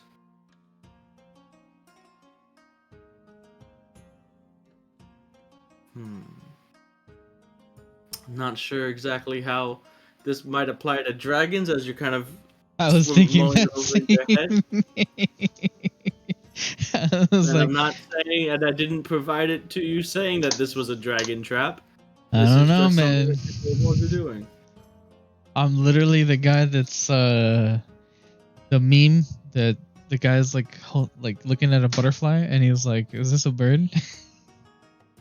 Except that I'm looking at this trap and I'm like, "Is this a dragon trap?" Is this a dragon trap? Alright, so if anyone else, because I assume there's at least one of you that's having problems envisioning this, they're kind of like those geometric plastic collapsible toys, but made out of wooden parts. That So helped. these types of things. Yeah, that's what I, so yeah, like I was those- thinking of that. that, but in trap form.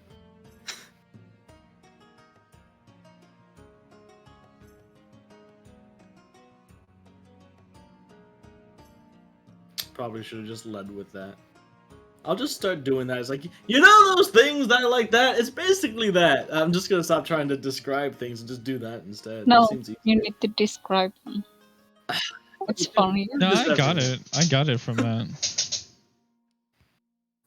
I was picturing that, but like wicker or something. Yeah. Like, Yeah, exactly. A wicker version of that. Don't expect me to explain the engineering behind it. It just works. good enough for me. The kobolds know these things. Yeah, the kobolds know. I don't. The kobolds do. Kobold secrets. Yeah, trade secret, the intellectual property. Mm-hmm. Alright. Original And idea, so- don't steal. Yeah, right.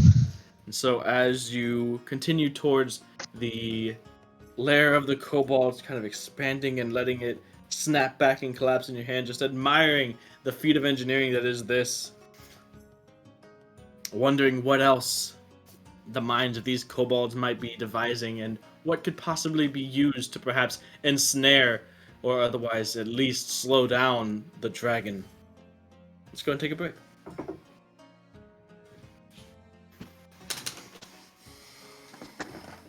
Kobolds! To the rescue again! Yes. They Kobolds came up always with save the day. core math measures. They got everything. Don't worry. The kobolds are the real heroes here. True.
and make an investigation check, Era.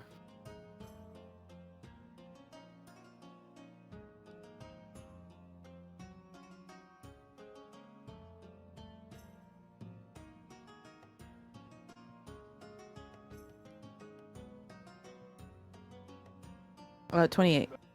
28. Wow. All right.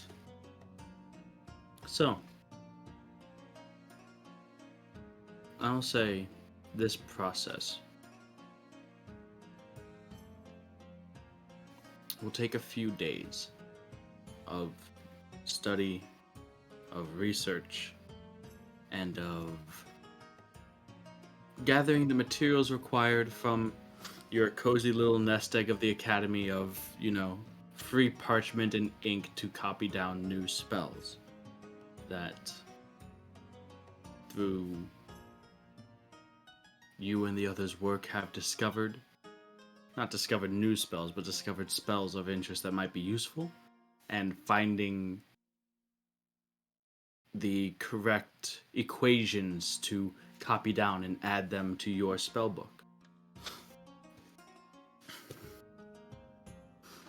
So I'll get to that when we catch up in time, but this is what you're doing for a few days. And obviously during those few days,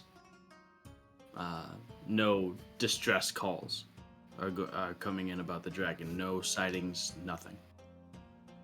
So, going back to the kobolds, Drand Elavorn, as you are walking through the forest, this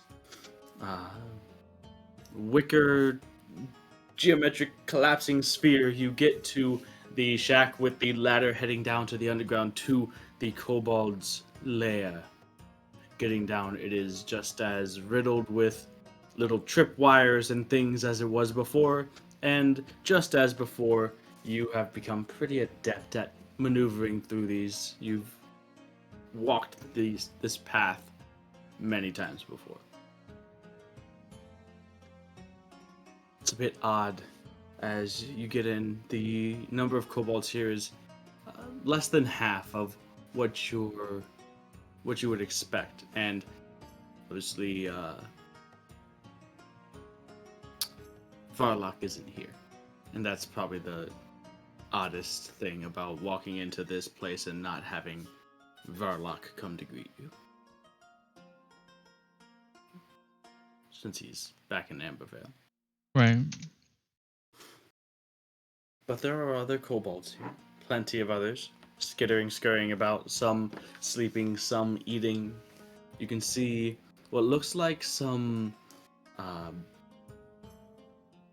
broken, like maybe prototypes or builds or versions, or just fuck ups in making the similar traps to what you have here scattered about, as well as other kind of like little box traps and things like that for small rodent or small marsupial-like creatures, those types of things. But you are excitedly greeted by a number of kobolds as you make your way through here. It has gotten, it seems, a bit messier than what it was before.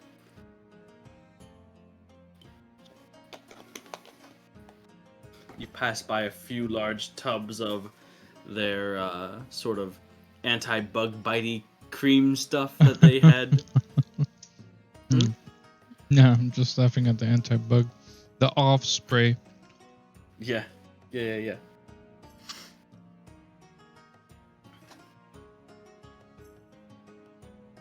I said, plenty of kobolds around.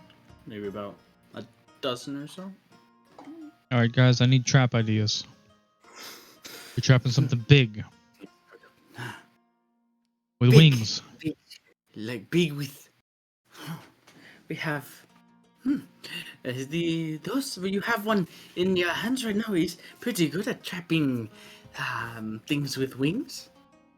When they work.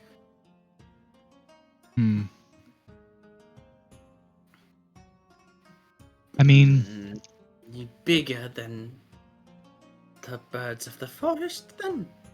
bigger than the birds of the forest. Other kobolds are starting to come around now. Like, we can make it bigger. But if it's bigger, it's not going to be as strong. The only reason they can trap those things is because birds are so weak. Is this big thing a big weak thing? Oh, no, it's pretty strong. Yeah, pretty strong.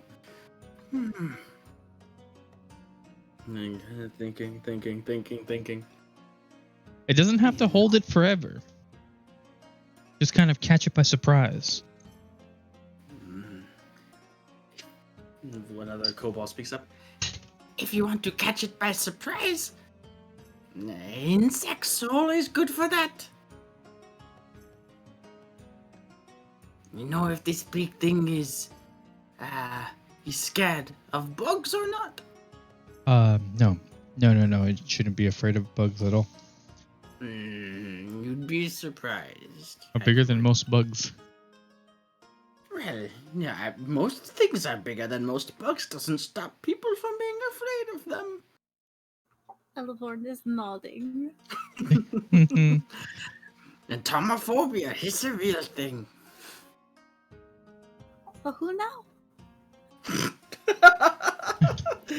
Never met him. What is this big thing that you are trying to trap?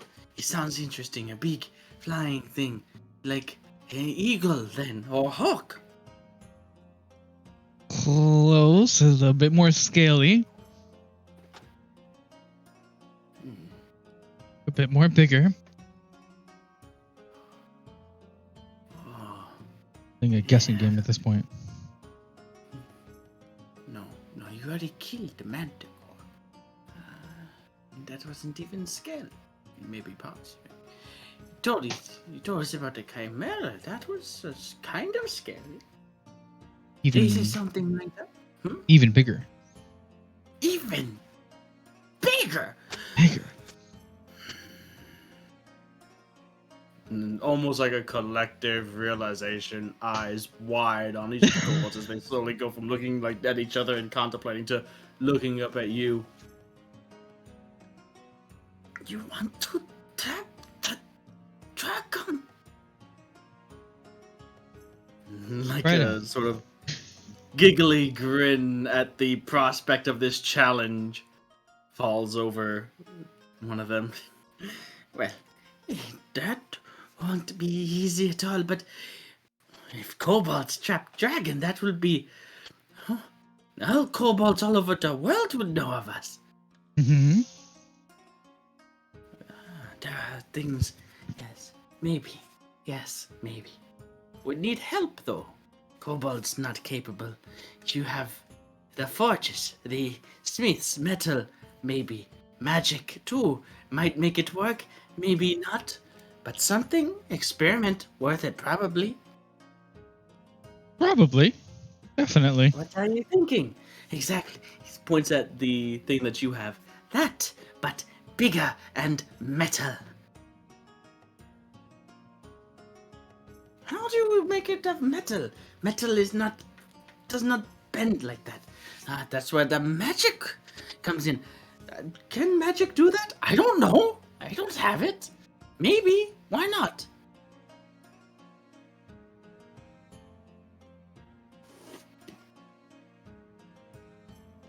I could we could bug a magic user we know to pick their brain to see if they know of bendy metal spells. And we can get to designing it.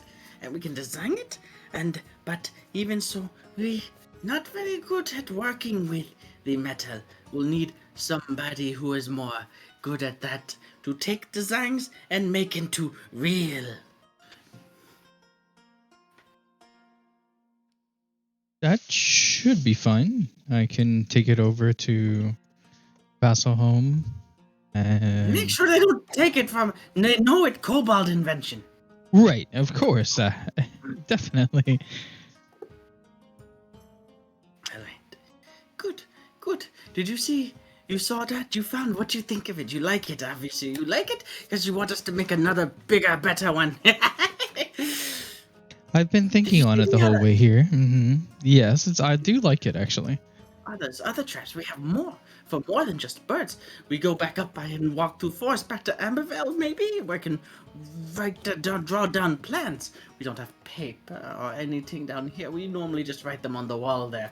And you see where, like, kind of the faded, almost imperceptible drawings of the old, kobold chariot that they had designed there. That seems to be like they're scratching onto the wall. Tons of different plans, ideas, some just like little vandalism in words and like, people talking to each other like, this guy's an idiot, this guy smells weird, that kind of thing. Kobold stuff. So it looks like a public bathroom. Yeah, kind of. A public bathroom mixed with like an engineer's whiteboard. Like Matt's.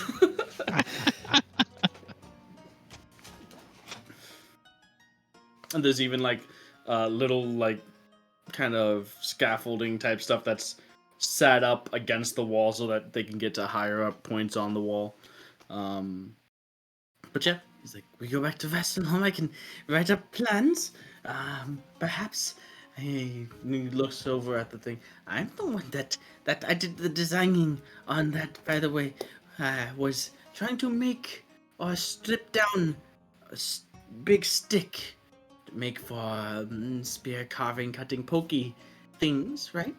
And noticed that when shaving off the bark, part of it curled, and it curled and snapped back all on its own.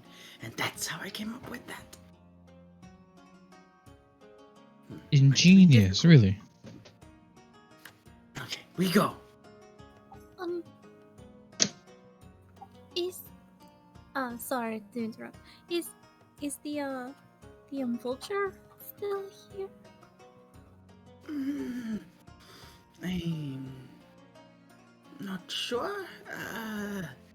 I don't think so.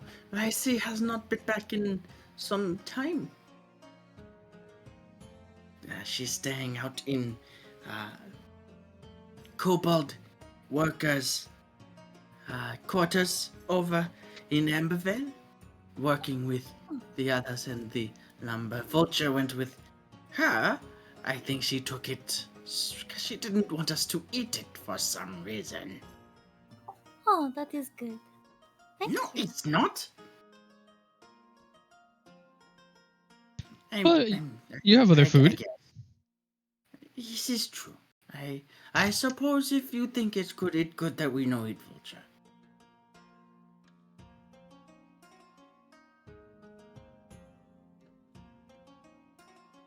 I'm sorry, I'm laughing so much I can't. Other vultures, fine. That one, no.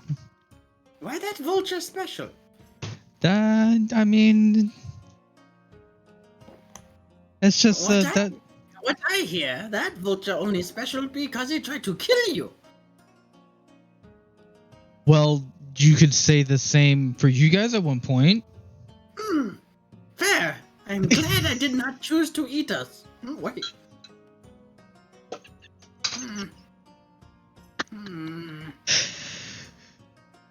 Okay. Don't eat yourselves, please.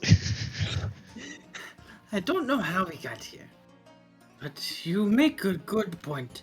It's why you are wise. We should go. Yes. And he walks out, and he walks past the big tub, and he's like, should do it first. And he grabs some of the anti-bitey cream and like rubs it into his hands and starts to lather himself up, but see his hands seem to stick to his chest as he pulls it off. It's like this tar-like goop that you can see is very adhesive and tough, so he like pulls it off and then snaps back, much like if anyone has seen The Little Giants. I don't know if that's a common thing. What is that? It is supposed to be who made last batch of anti-bitey cream? That could be really good. No, this is not good. Not for you.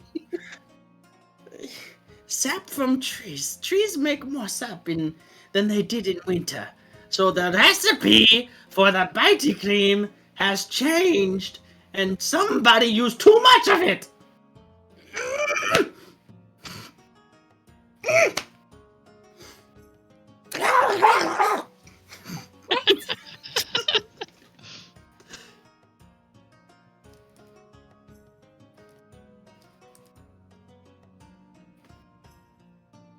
What? Don't eat hands. Look, just clean it off of you. What are you gonna clean? I have soap. There must be water here somewhere. Okay. Sure. Kind of walking, you get the soap and water, and it takes a while for it to like break through and actually enough that he can free his hands and start just peeling off the goop of this tar-like substance. Imagine if it got this on its wings. Oh. Somehow.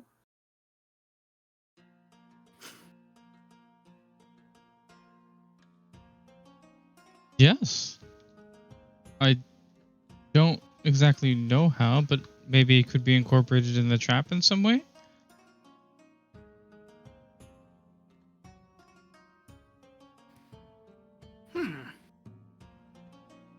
Maybe. I'd have to find out exactly who made this. Interesting. Interesting. Most kobold good things come from big kobold mistakes. It seems to be one of those times.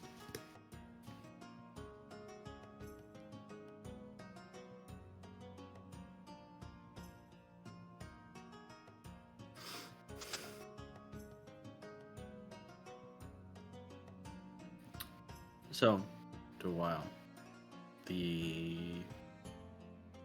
figuring out the composition of this tub, and even if you guys want, I suppose you could carefully bring the tub that they have made back as well if you want to. That's probably not going to work well for what they want it to anyway. Okay. Yeah, I think it'd be good.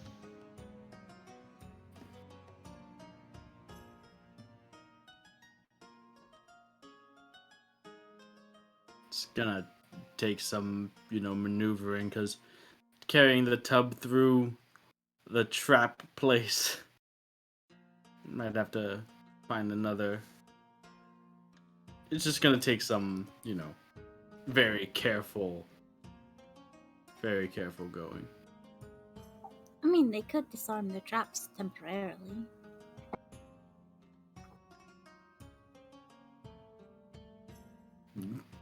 Disarm.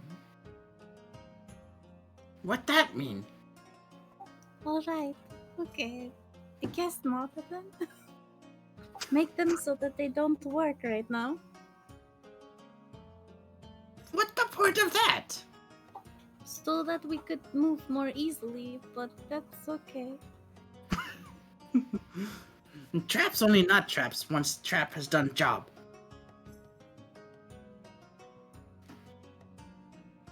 Elevorn's just kind of staring off into the distance, nodding, remembering the bugs all over. Yep. Mm-hmm.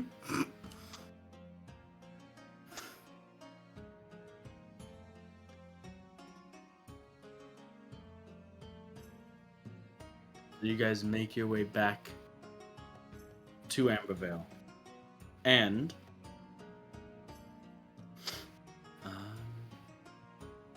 Kobold who came with you gets to work on drawing up plans. You guys have this tub of sticky tar-like stuff. Elephorn, you go and you meet up with Ryzie. And there's a little place that's outside of the walls of Ambervale that's kind of like it's just a little shack that is built nice and well enough that it completely blocks out any sunlight for the kobolds that want to stay closer to Ambervale and work on the lumberyard they kind of shack up together and Right. in this little place of there's a bunch of it looks like they brought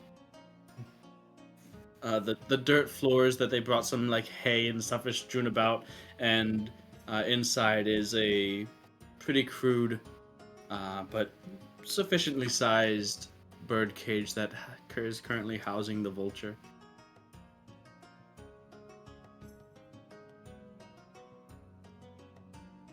Right.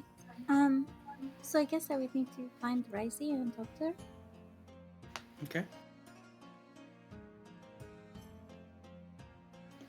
So, at this point, the end of the working day is coming soon, so a few kobolds come in, and you quickly notice the more gray-scaled kobold Ryzie as she enters as well, and goes and begins to head almost immediately towards the vulture and notices you.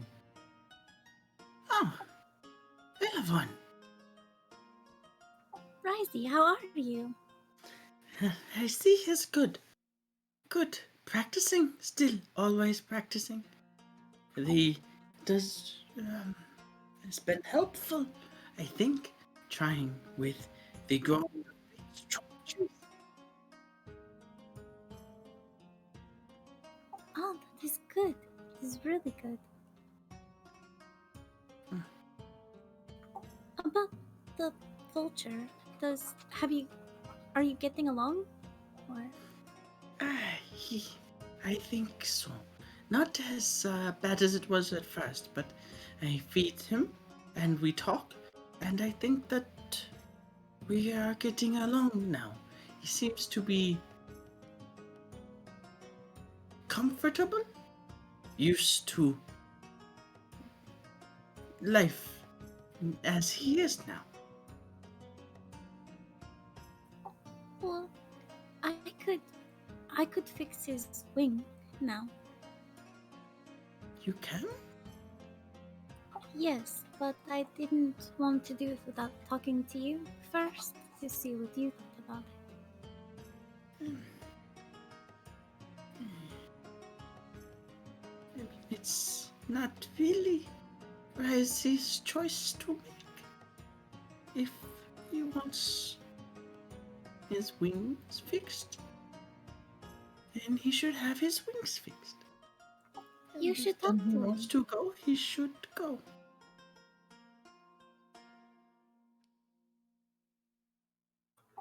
I mean, since I haven't talked to him yet, he doesn't know.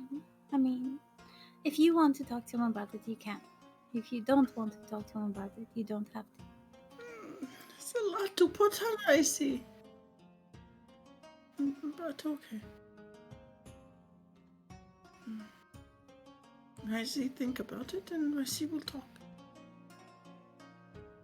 And as the other kobolds are like in here, they're starting to chitter and chatter, and they brought in food and begin to lounge around and eat and drink out of slightly oversized mugs. Vaisi kind of looks around and opens the door and heads back out, which the place where they are is maybe like a couple 100 feet away from where the nice and evenly spaced out tree farm is.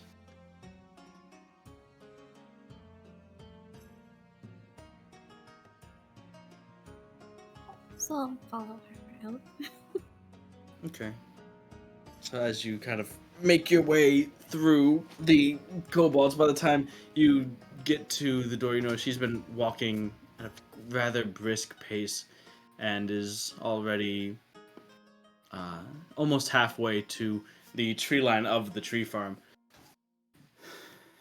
And as you catch up to her, once you do, you're already maybe a couple rows of trees deep, and you hear her kind of, before you see her, shouting up into one of the trees, speaking with animals.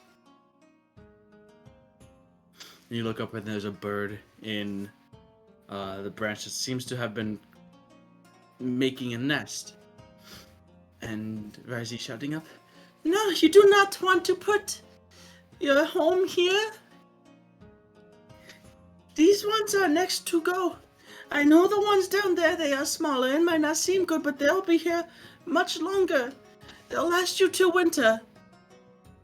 and the bird kind of chirps back a little bit, peeved that it had already put so much work into its nest, but regardless, thanks Razi for the information, and flies off to the other end of the farm. Razi turns around and puts her back against the tree, slides down to a sitting position, and just watches the bird as it flies up and above the tree line and off into the distance.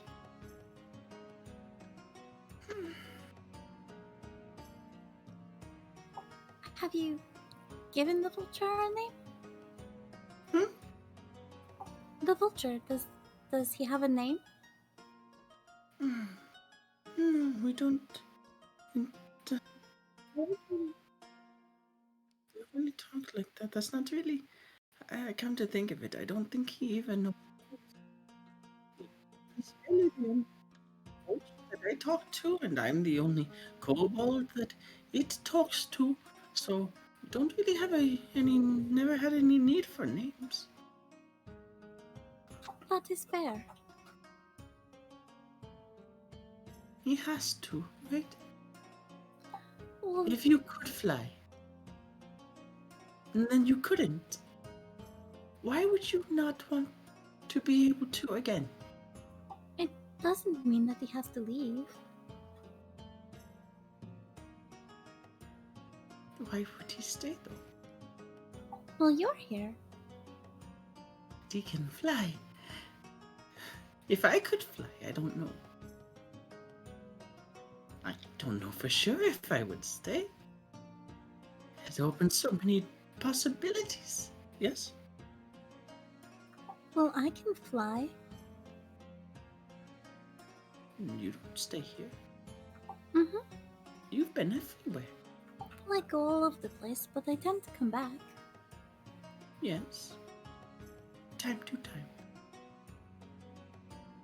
And then go again. Did he do the same thing? Go away for a long time and come back sometime? Maybe. For a little while. Maybe, maybe not. Maybe he will like to be here with you.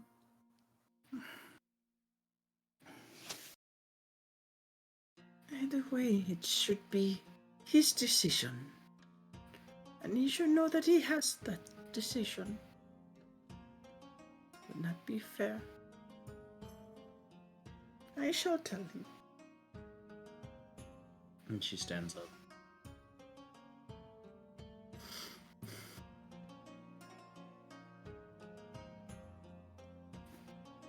And begins to head back. If he'd rather, I could tell him, but I know I'm not his favorite person. He's okay. I'm sure that if you fix his wings, you probably will be.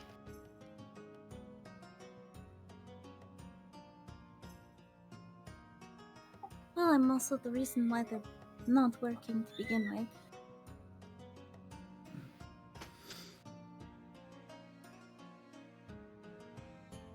And she goes back and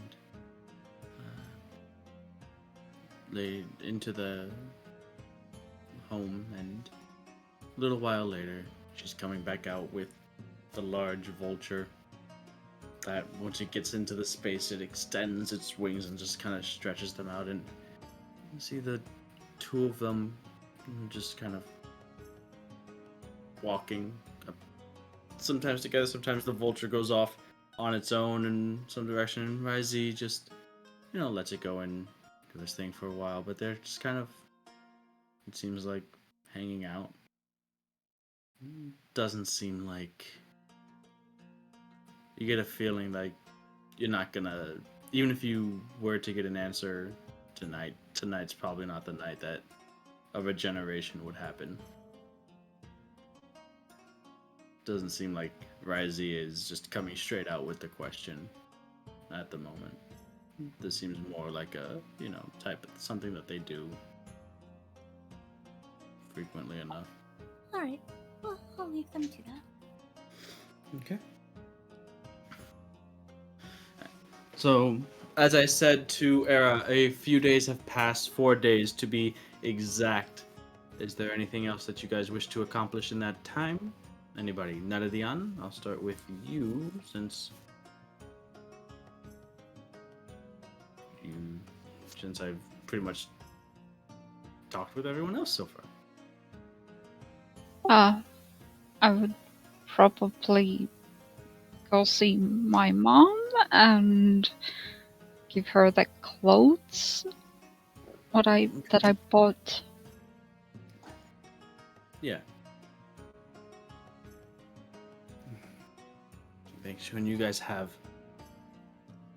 a conversation about what happened in Vasselholm and this dragon that showed up and appeared, and the fact that you and the others are trying to figure out what exactly to do with this thing, and she's rightfully a bit nervous, and it's not a creature that she is familiar with, but at the same time she is confident in you and the others, and at no point is it anything like, oh no, you can't go fight a dragon? She knows that if it's something that you decide to do, then she's not gonna try to convince you otherwise. She believes in you and your friends. How could she not after you took down the anathema, right? Maybe it was just just some luck. Some luck.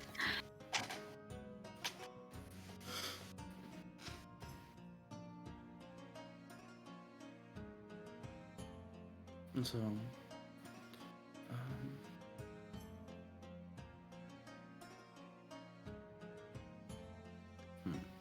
yeah, she's,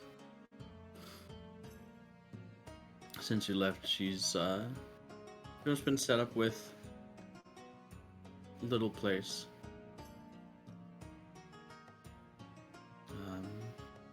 And she's in the process of thinking of, what she's gonna do with her life now. It's been a while, and she's had enough time with both with you and with alone with her thoughts to think on what's next for Marianne. And she's still contemplating that, whether find a job, what to do,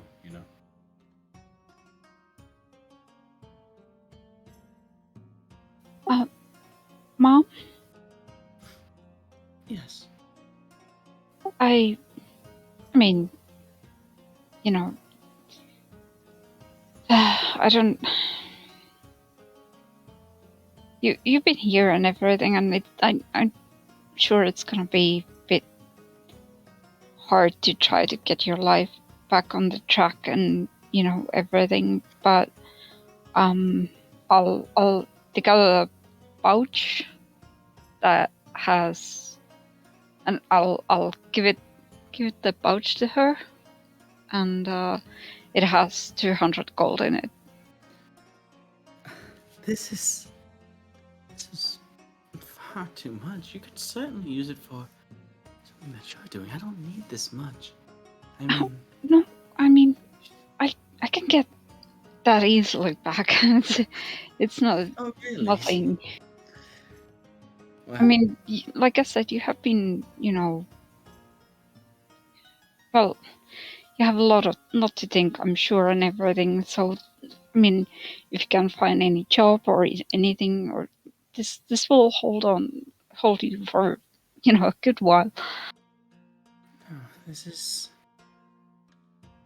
is a lot, but it clears some things up, some concerns, some questions, some things that I had thought if I can. This makes what it is that I plan on doing a little more clear, so. And she reaches out and touches your cheek. Thank you. No, you're welcome. Of course. I mean, of course I have to help you somehow.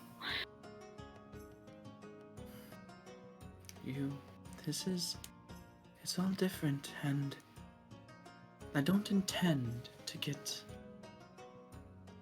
the life I had before back. This is new, and it's going to be better, and well, I am proud that you've grown into such a strong, capable woman. I'm just sorry that you had to.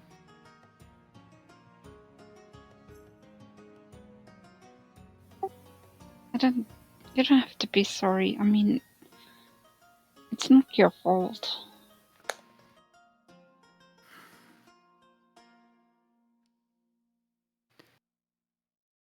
I had so many regrets, and so much time to think on them.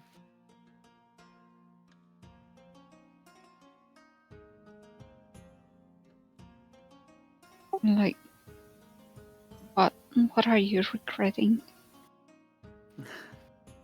decisions that I had made.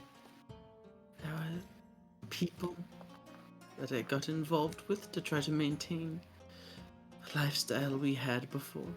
I don't even know if you remember it. You were so little. Never you, though. Of course, never you. Well, I don't remember much really, but I mean, it's not really something that you should blame on yourself solely. I mean, you did what you had to, and I mean, it's not like I haven't gotten into trouble, with the wrong people. I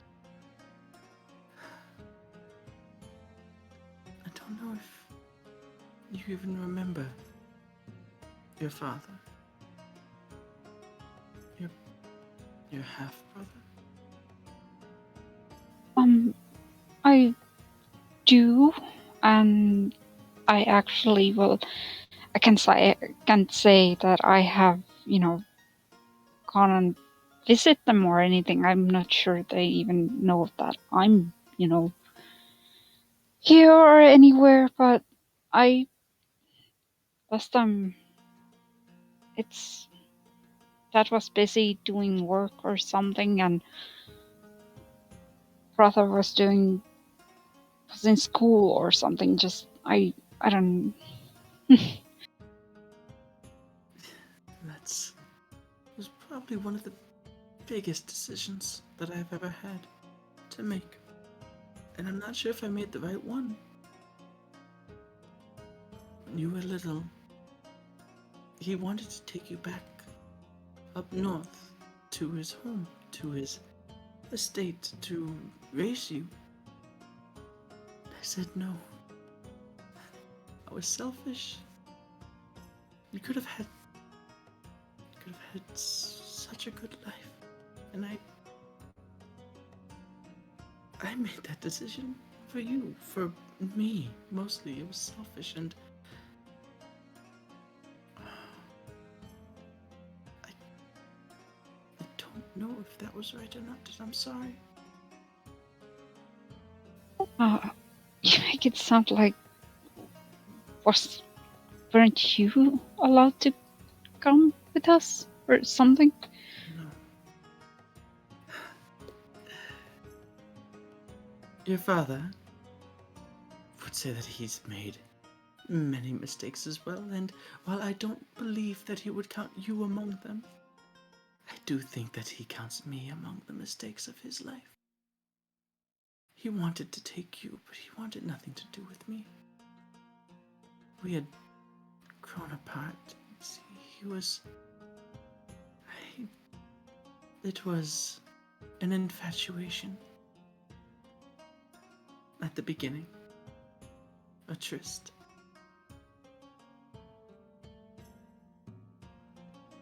I had hopes. I'm sure he did as well, but he had a family back in Jesuit. Another woman, I would expect. Thus, your half-brother. And when he came down to give me a little bit more to live off of, to provide for you with, maybe, for the last time, he wanted to take you back with him. He was a wealthy man. Well-learned, smart, well-spoken. He could have given you an education, comfort, things that I couldn't have.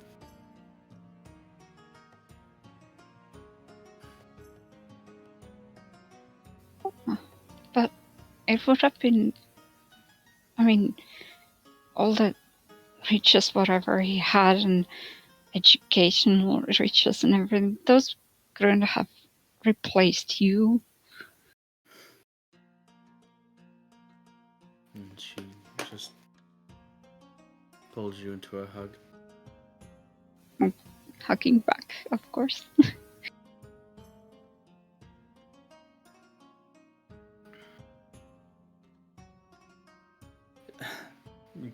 She kind of pulls back, and you can just see like little uh, glints of tears in her eyes that she had wiped away. Um, do you believe that your friend, the governor, would be willing to, perhaps share in some of his books? From what I've heard, he has quite the library. Well, could always ask. I'm sure he wouldn't mind. Though. Right. I'll do that. And could you put a word in? I'm not sure if he even. Well, I'm sure he knows who I am, baby, but I know he doesn't know me well as he does you. I have plans for this. And she kind of lifts and drops on the table the sack of 200 coins that you had given her. Yeah. Of course, I could even go with you if you want to go now to check out the books or something. Yes, let's do that. And sort of grabbing your arm and heading out, you guys head to Bask's house, where he's more than happy and amenable to accommodate, and kind of establishes that line of communication between Bask and your mother. Anyways, a few days continue to go on. Is there anything that you guys wish to do in these 4 days, as opposed checking back Elevorn? You learn from Ryzie that she just finds you one day and just nods. Okay, so I will go and attend to the butcher. Okay. Do you have the components? Does it require components? Not monetary ones. Ones like, I don't know what it is, a prayer wheel? Oh, okay. It doesn't? Oh.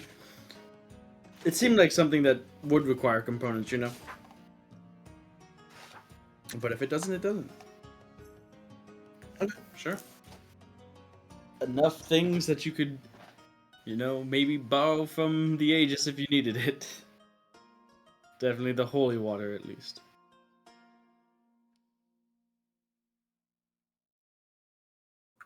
Okay, so then I would. I mean, if I need to go visit the Aegis and get that, I will. Sure. Yeah. Quick stop. And then, make sure that the Brizzy is ready. Mm-hmm. Because I would want to do with both of them, so that way it's, Okay. So you walk in, the vulture's let out of the cage. It's just the three of you in the house, and Ryzie casts Speak with Animals. She's here. Like we talked about. She's going to fix you. Give you.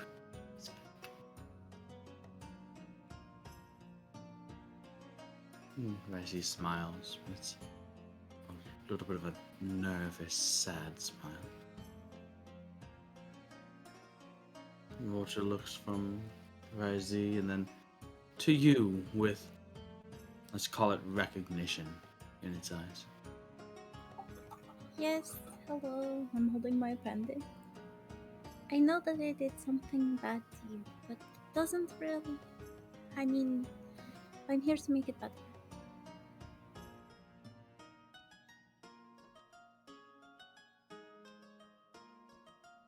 And you're casting the spell?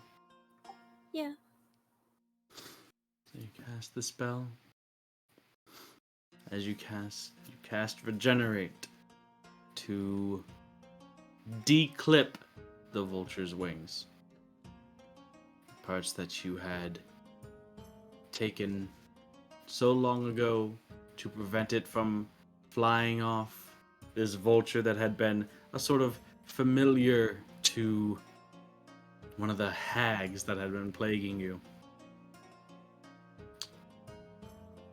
After having its wings clipped, spending time in the kobold's lair, where it was not very happy for a very long time, until Ryzie came along, after showing some magical prowess and taking quickly after Elevorn in the ways of druidic magic, using the vulture to practice simple spells like speak with animals and such on.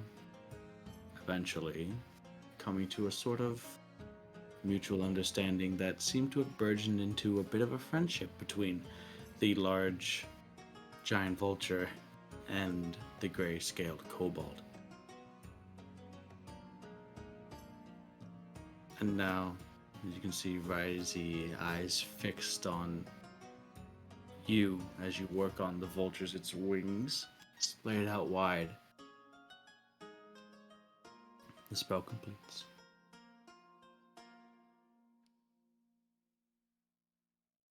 And the vulture is restored. Ryzie looks to you. Did it work? It seems like it did. She looks back to the vulture.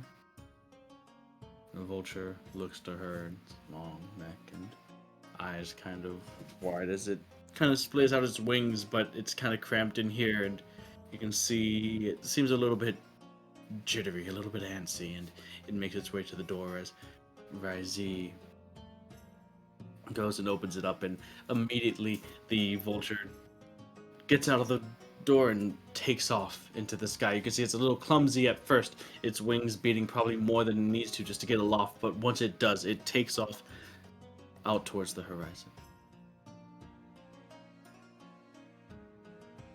And as he's left there, you can almost feel her heart drop. There's a smile on her face now. And she just moves her hand a little bit. And kind of drops her head. The speck comes back. It's the growing figure of the vulture as it makes its way back. Ryzie still kind of just looking at the ground. Risty, Yes, Risty, I'm okay. please look up. No, please look up. She looks up into your eyes. No, not at me. And I point.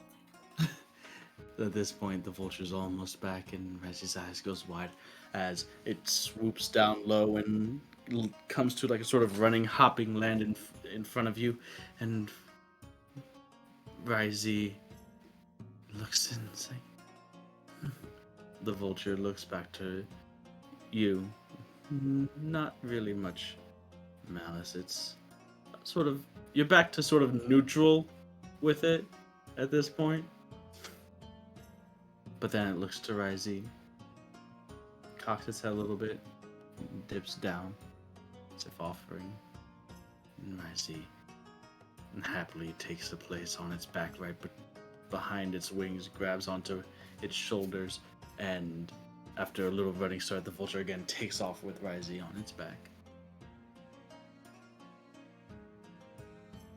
And you stick around watching for a while, but after about maybe 10-15 minutes, you get the feeling that they're not coming back anytime soon. I'm like so excited, like bouncing around like a fever. I see.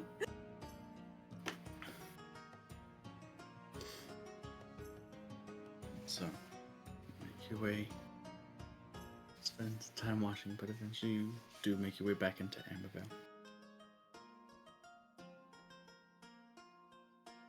Durand, you have the plans written on sheets of parchment. Just the layout of the design of this trap contraption.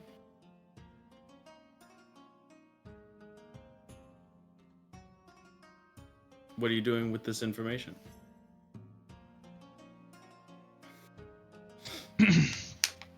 I suppose I'm bringing it to Forge. You making a trip to Vassalon? Yeah. Okay. Easy enough. At some point during your research era, you see Duran coming in with a small stack of papers, and via Willowa gets a teleport to Vasselholm. So you take that and you head to the forge, the Heart Forge Clergy in Vasselholm, I'm assuming? Yeah. With Lauren Vaz, the bearded dwarven woman who had served for a time as Ambervale's blacksmith. You take that to her, and she looks over and says, "What in the hell's am I looking at here?" Well, Which is it's like it's a trap. massive, looks like a massive mess of metal to me. If you want metal scrap, we have tons of metal scrap I can give you. No. It's a trap. You see, the problem here is the way that it looks like you want this thing to move and bend. Metal doesn't work like that. It does not expand and contract in such a way. It's not cloth. It's not. Yes, but is there magic that could help this? Perhaps these. Perhaps. Although I, unfortunately, not the magic that the clergy possesses. It would seem this is more in the realm of the arcane if you would wish to afford to do what it is there. They're more of the transmutative types. I could very well get you the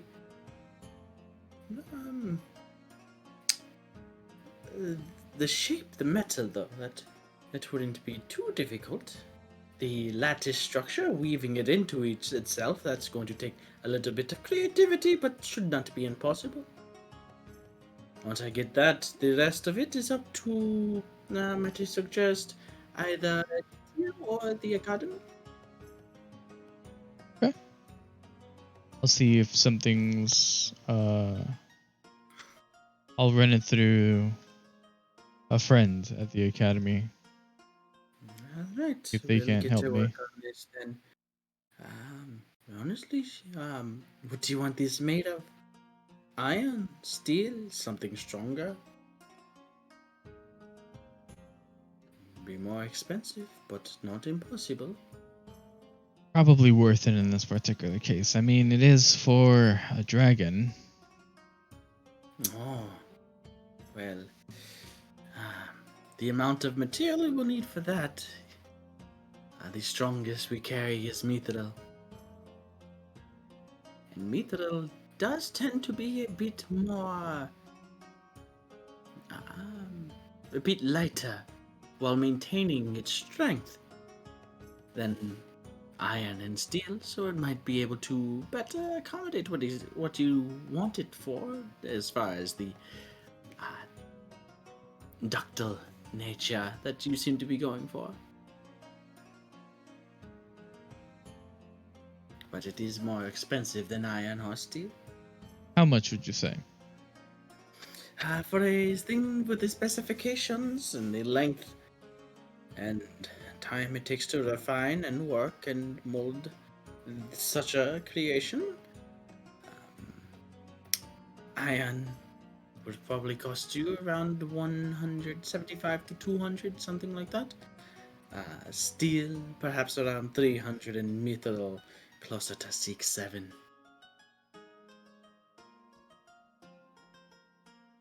Okay.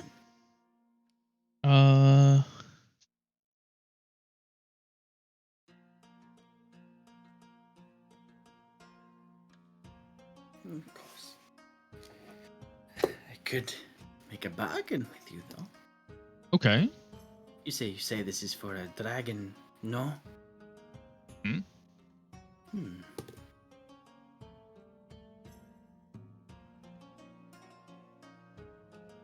I want 200 gold. And 100 pounds of dragon bone. Hmm.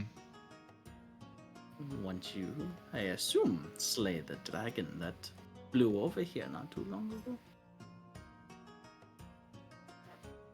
For that, I will make you the mithril version of these. Sure. We could do that. Mm, shake hands. This is a deal then?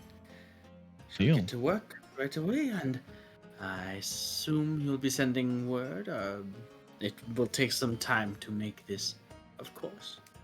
But we'll get to work right away.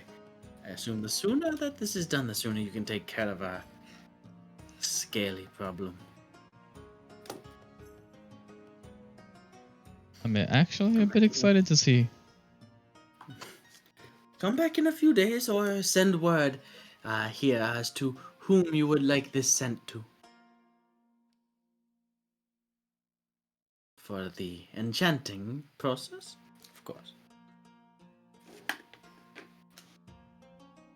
Yeah, I'll figure that out.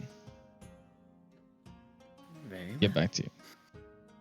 Alright, so mark off 200 gold. Remove the kobold trap plans from your inventory. Oh no. Oh no. And you begin to make your way back when you realize there's no easy way back to Ambervale without Elevorn. You can risk it on a teleport, maybe. Or you could ask for a pickup for Bella. A pickup. Uber. Yeah, Uber. Hey, I lied. I accidentally stranded myself in Vasselholm. Kind of a one-way thing.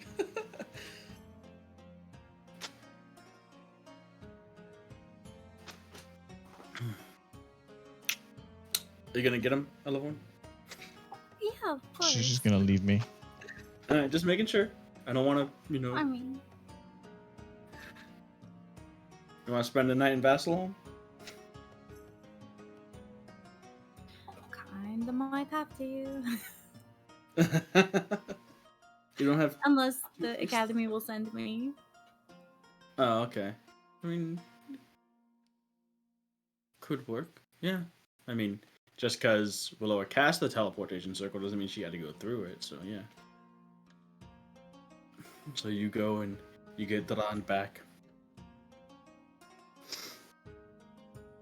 Era, Hi. do your investigation and your study and your research with the others. You come across a number of effects and invocations, spells that might be useful. One such that you add to your spellbook is Glyph of Warding.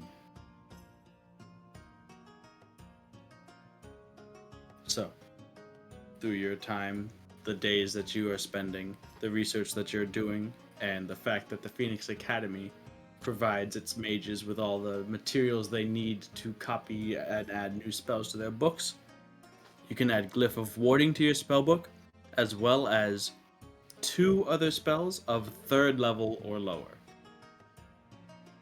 You rolled a crazy 28. Hog. And just to get so everyone's on the same page, since as far as this like trap and plan thing goes, everyone's been, hearing everyone else's parts of it. Let's go ahead and I'm just gonna copy what Glyph of Warding does into the chat, or at least the link for it, so that ideas might be able to be discussed. as they are when you all get together for a dinner. In the all of you guys. So around the table we have Neredian, Isaiah, Durand, Elavon Era, and Gina.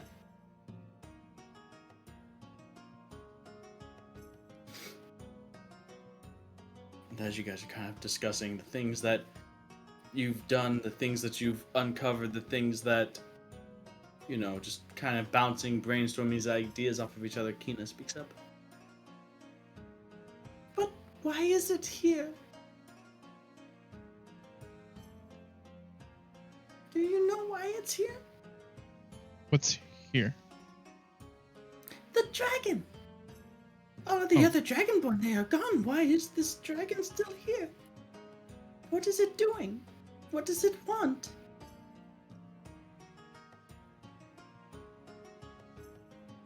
Did hear that maybe one thing didn't have anything to do with another.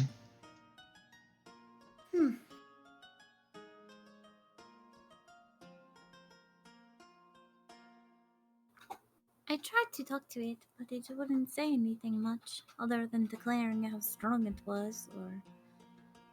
I don't think it said anything to me, really.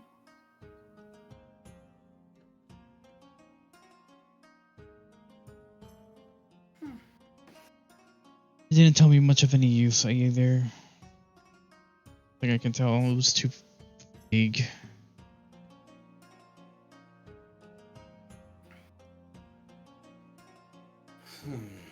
Isaiah, after chewing and swallowing some food, speaks up. So, I'm not entirely sure what the rest of you have been up to. But, well, us, any kind of point motions to himself and Era, and the others over at the academy, we've been kind of putting our nose into the books a bit, and I think we came up with a rather interesting possibility, did we not?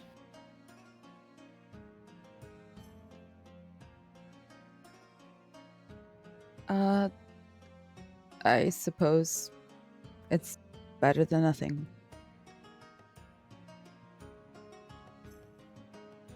Essentially, there's an incantation that allows one to store a spell for a trigger, much like a trap. And now, just searching for the proper application of such. Choosing the right spell for the right situation, maybe in combination with other ideas that you all have been pursuing as well, I assume? In one way or another. Well, what are they? From my understanding, you all intend to trap a dragon. We've been looking at the arcane side of things. What have you come up with?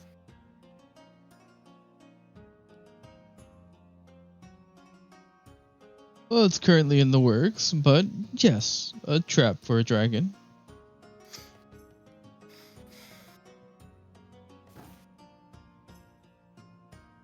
I'm wondering if there's not a way that we could combine what we have discovered into probably a more effective trap.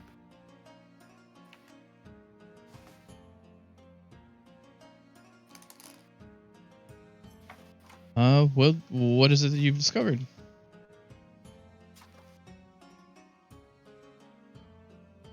I told you. Is a... Say... you were to bait the dragon with something. If you were able to bait it to an area, I don't know. Perhaps it fancies meat, so with food of some kind. We could now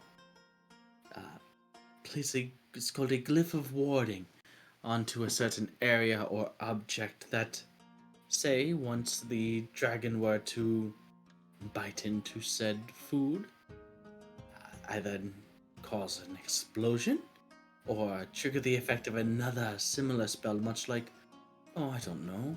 You could put perhaps in, your sphere might work. A polymorph, perhaps. Anything really.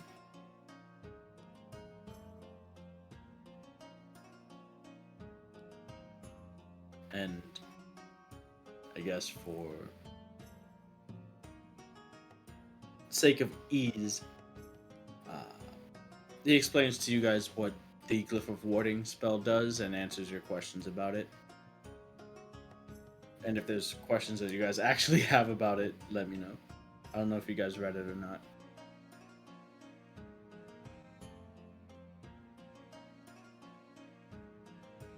I was in the chat. Let me see. It's kind of long. When you my cast this God. spell, you inscribe a glyph that harms other creatures either upon a surface or within an object that can be closed, such as a book, scroll, or treasure chest, to conceal the glyph. If you choose a surface, the glyph can cover an area of the surface no longer than 10 feet in diameter. If you choose an object, that object must remain in its place. If the object is moved more than 10 feet from where you cast the spell, the glyph is broken, and the spell ends without being triggered. The glyph is nearly invisible, blah, blah, blah, blah, blah, blah, blah. So basically, what the glyph can do, you can either choose explosive runes, which, when triggered, it erupts with magical energy in a 20-foot radius sphere, and things take 5d8 of some kind of damage, acid, cold, fire, lightning, thunder, based on what you choose. Or you can choose a spell glyph, which you can store a prepared spell of 3rd level or lower in the glyph by casting it as part of your casting of the glyph. The spell must target either a single creature or an area, and the spell being stored has no immediate effect when cast. When the glyph is triggered, the stored spell is cast. So if you put like a glyph of warding inside a treasure chest that says when the treasure chest is open, cast fog cloud, right? That's how that would work. Or when the chest is open, cast polymorph on the creature that opened the chest. That's how the glyph would work.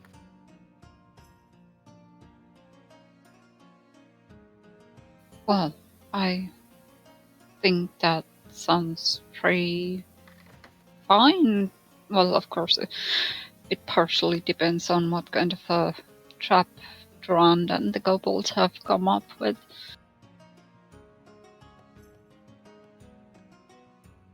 I probably You still also have the have trap with me, the small thing. Oh yeah, the small thing? Yeah, you do. You also have a tub of tar, like sap. Tar is good. What are we gonna do with that?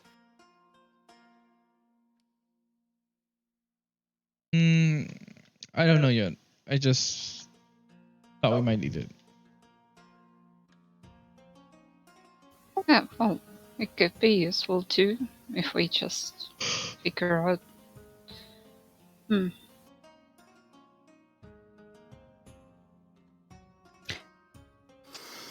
As for suggestion of what spell to use, initially I did think the sphere would have been a good choice, but if it was between that and polymorph, I mean, I would say polymorph would be an easier way to trap it, as one would say. But with sphere, it just locks something or someone in the bubble. Nothing can really come out or come in. So if we mess that up, then I'm just listing some pros and cons that come to mind anyway.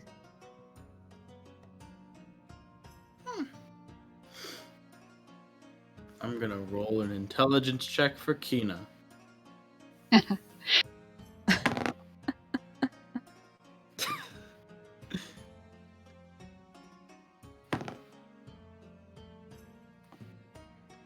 Okay.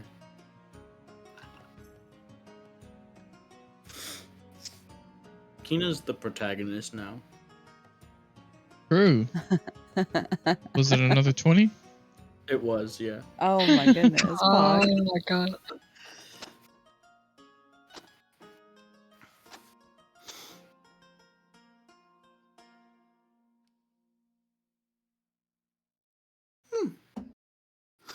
Kina thinks You all should just do all the magic that you know how, and we can think of which one is best coming out of our box. You want us to just cast spells now? And she looks like wide-eyed, like a child expecting some party tricks. Mm-hmm.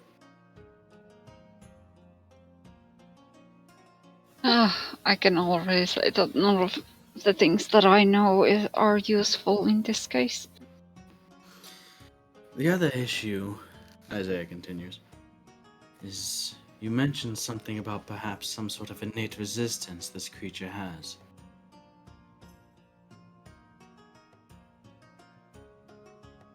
Did it seem to shrug off spells as it was making its escape or something?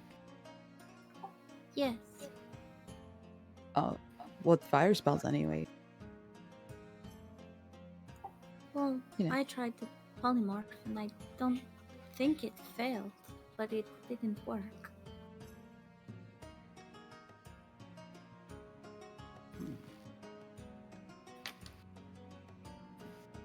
Kina shouts out, Sticky stuff!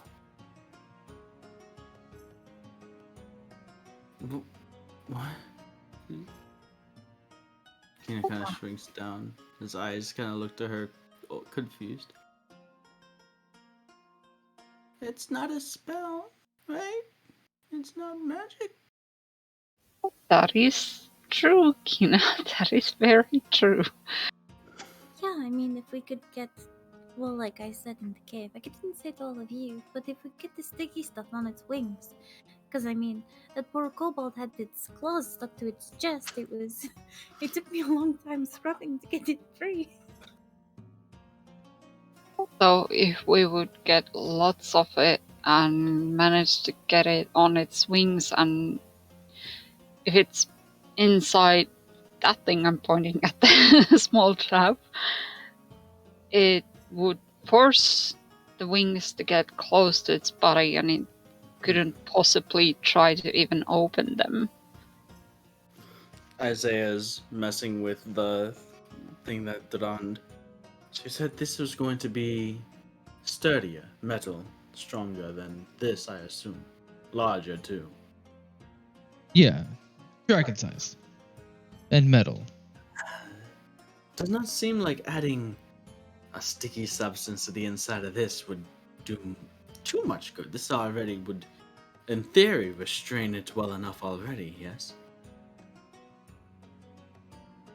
I'm just saying, perhaps we should not place all of our eggs in one basket.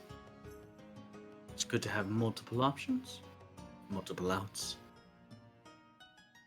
Multiple eggs. multiple eggs, multiple baskets.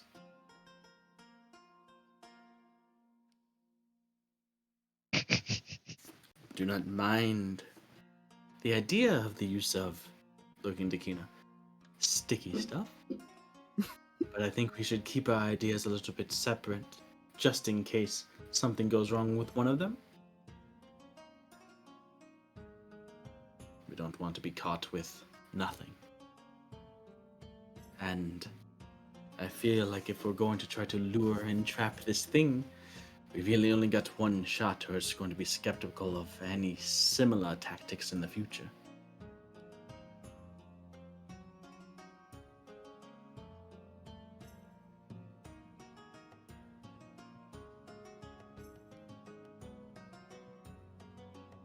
But we have a lot of things to think on, mull over, a lot of options.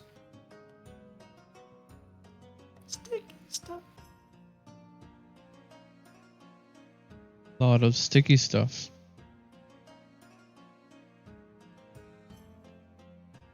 Which, going to be honest, does not smell the best. It's kind of wafting in from outside, isn't it? Thought it was you.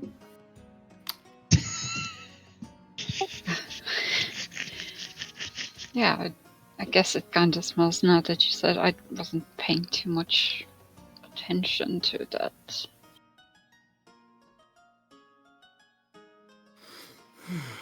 Or maybe it's you who smells. No, it's fine. If it is me, it's just the smell of someone who works. Looking back to Arrow. I smell too. I work too. I smell too. Hey, I smell too. Wait. Yeah. Everyone like goes to open her mouth to say something, and she's just like lost in thought. Like what? What? Kina checks herself. With everyone sort of awkwardly sniffing at themselves and others, that's where we'll leave off. Give some thought on the idea of traps. We seem definitely into the whole trap thing, but Yeah, we should be not planning into, you know, murders talk with of each other dragon. a bit. Think Oh, on like what the the- final form of these traps look like, because we're probably gonna use them next session. Oh. No. See you tomorrow. I'm just kidding.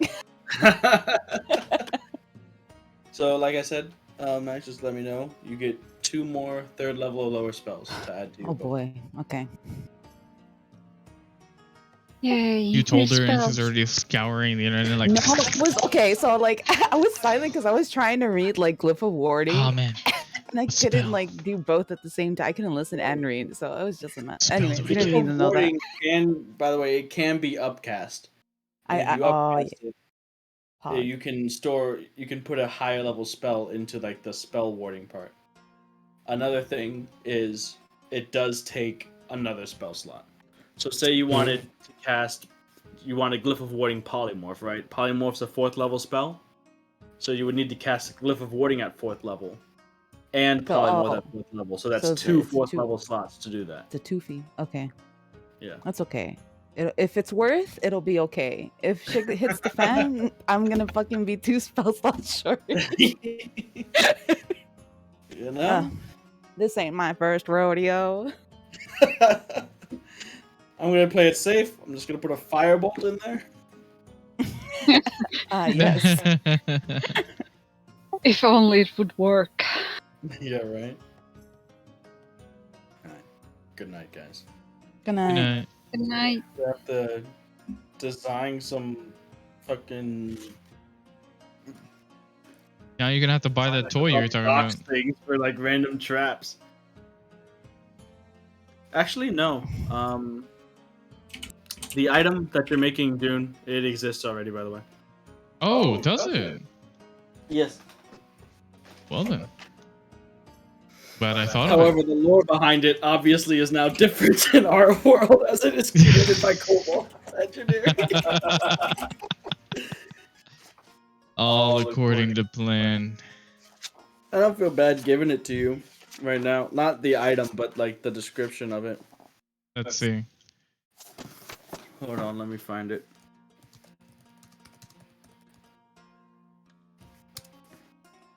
They're not going to be called this because they're probably going to be called like of the Kobold or something.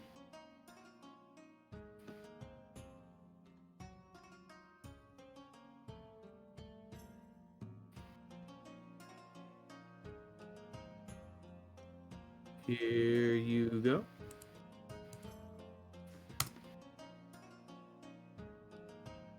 Iron bands of the kobold. Of the Kobold. Mithril bands of the Kobold. Oh yeah, true. Mithril bands of the kobold. Of kobold.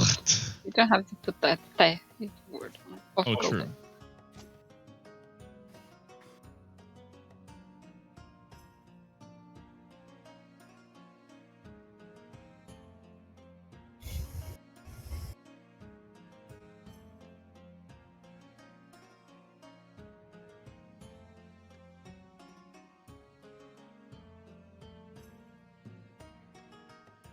No, don't like save that anywhere because I'm gonna make edits to it. You know, because you No, use a I know. stronger metal, so the DC is a bit better. Liens de verde pilaro. Pilaro. We. It looks like those rubber band balls. Except it's made of metal. Metal ball. Mm-hmm. Metal ball. Balls. All It right. should definitely. Have a good night, guys. What's up, Nimue? I was gonna say it should definitely be called like the flying creature restrainer or something like that. Like Something that Something, comes to the noble, kobold something, you know? name for it. Yeah. yeah, what Kobold would come up with as the Yeah. name. True. Mhm.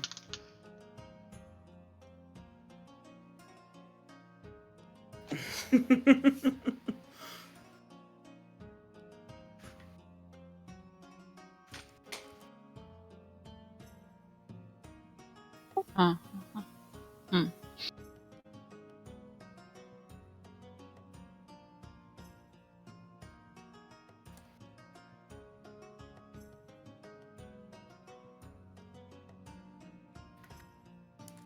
Man, Brycey is the druid I want to be. What do you mean? I'm so jealous. What do you mean? She's like growing a forest and hanging out with Artad all the time, and she's got her own animal mount and everything. She has everything. What do I There we have? go. I That's have the name of the creatures. item. What can Yes. Elgorn do? Turn into a dragon? Phoenix? Psh. T-Rex, unicorn. Rain- Rainbow wing haver massive stopper. squirrel? Unicorn? Don't need any of that. Just like give me a that name. forest. The wing haver stopper. Yeah. Wing hover stopper, yes. Wing haver stopper. So great. That the toy thing, that whatever it was called in English, could be kind of cool if you could put some spikes in it or something, but I don't Jeez, think like a it would like work. a fucking horrible Iron Maiden It's type like Iron thing. Yeah. Maiden, yeah. Yeah. Well,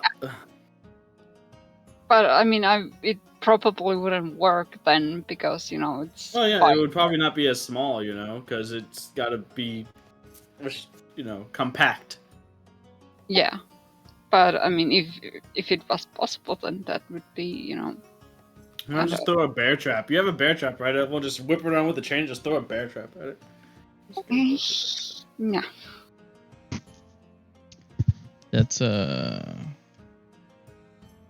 what's his name? That's a Kled move from League of Legends. Bear trap on a rope. That's true, I guess. I didn't know that was a bear trap that he had. Anyways, good night. Yeah. Good night. 9. Good night.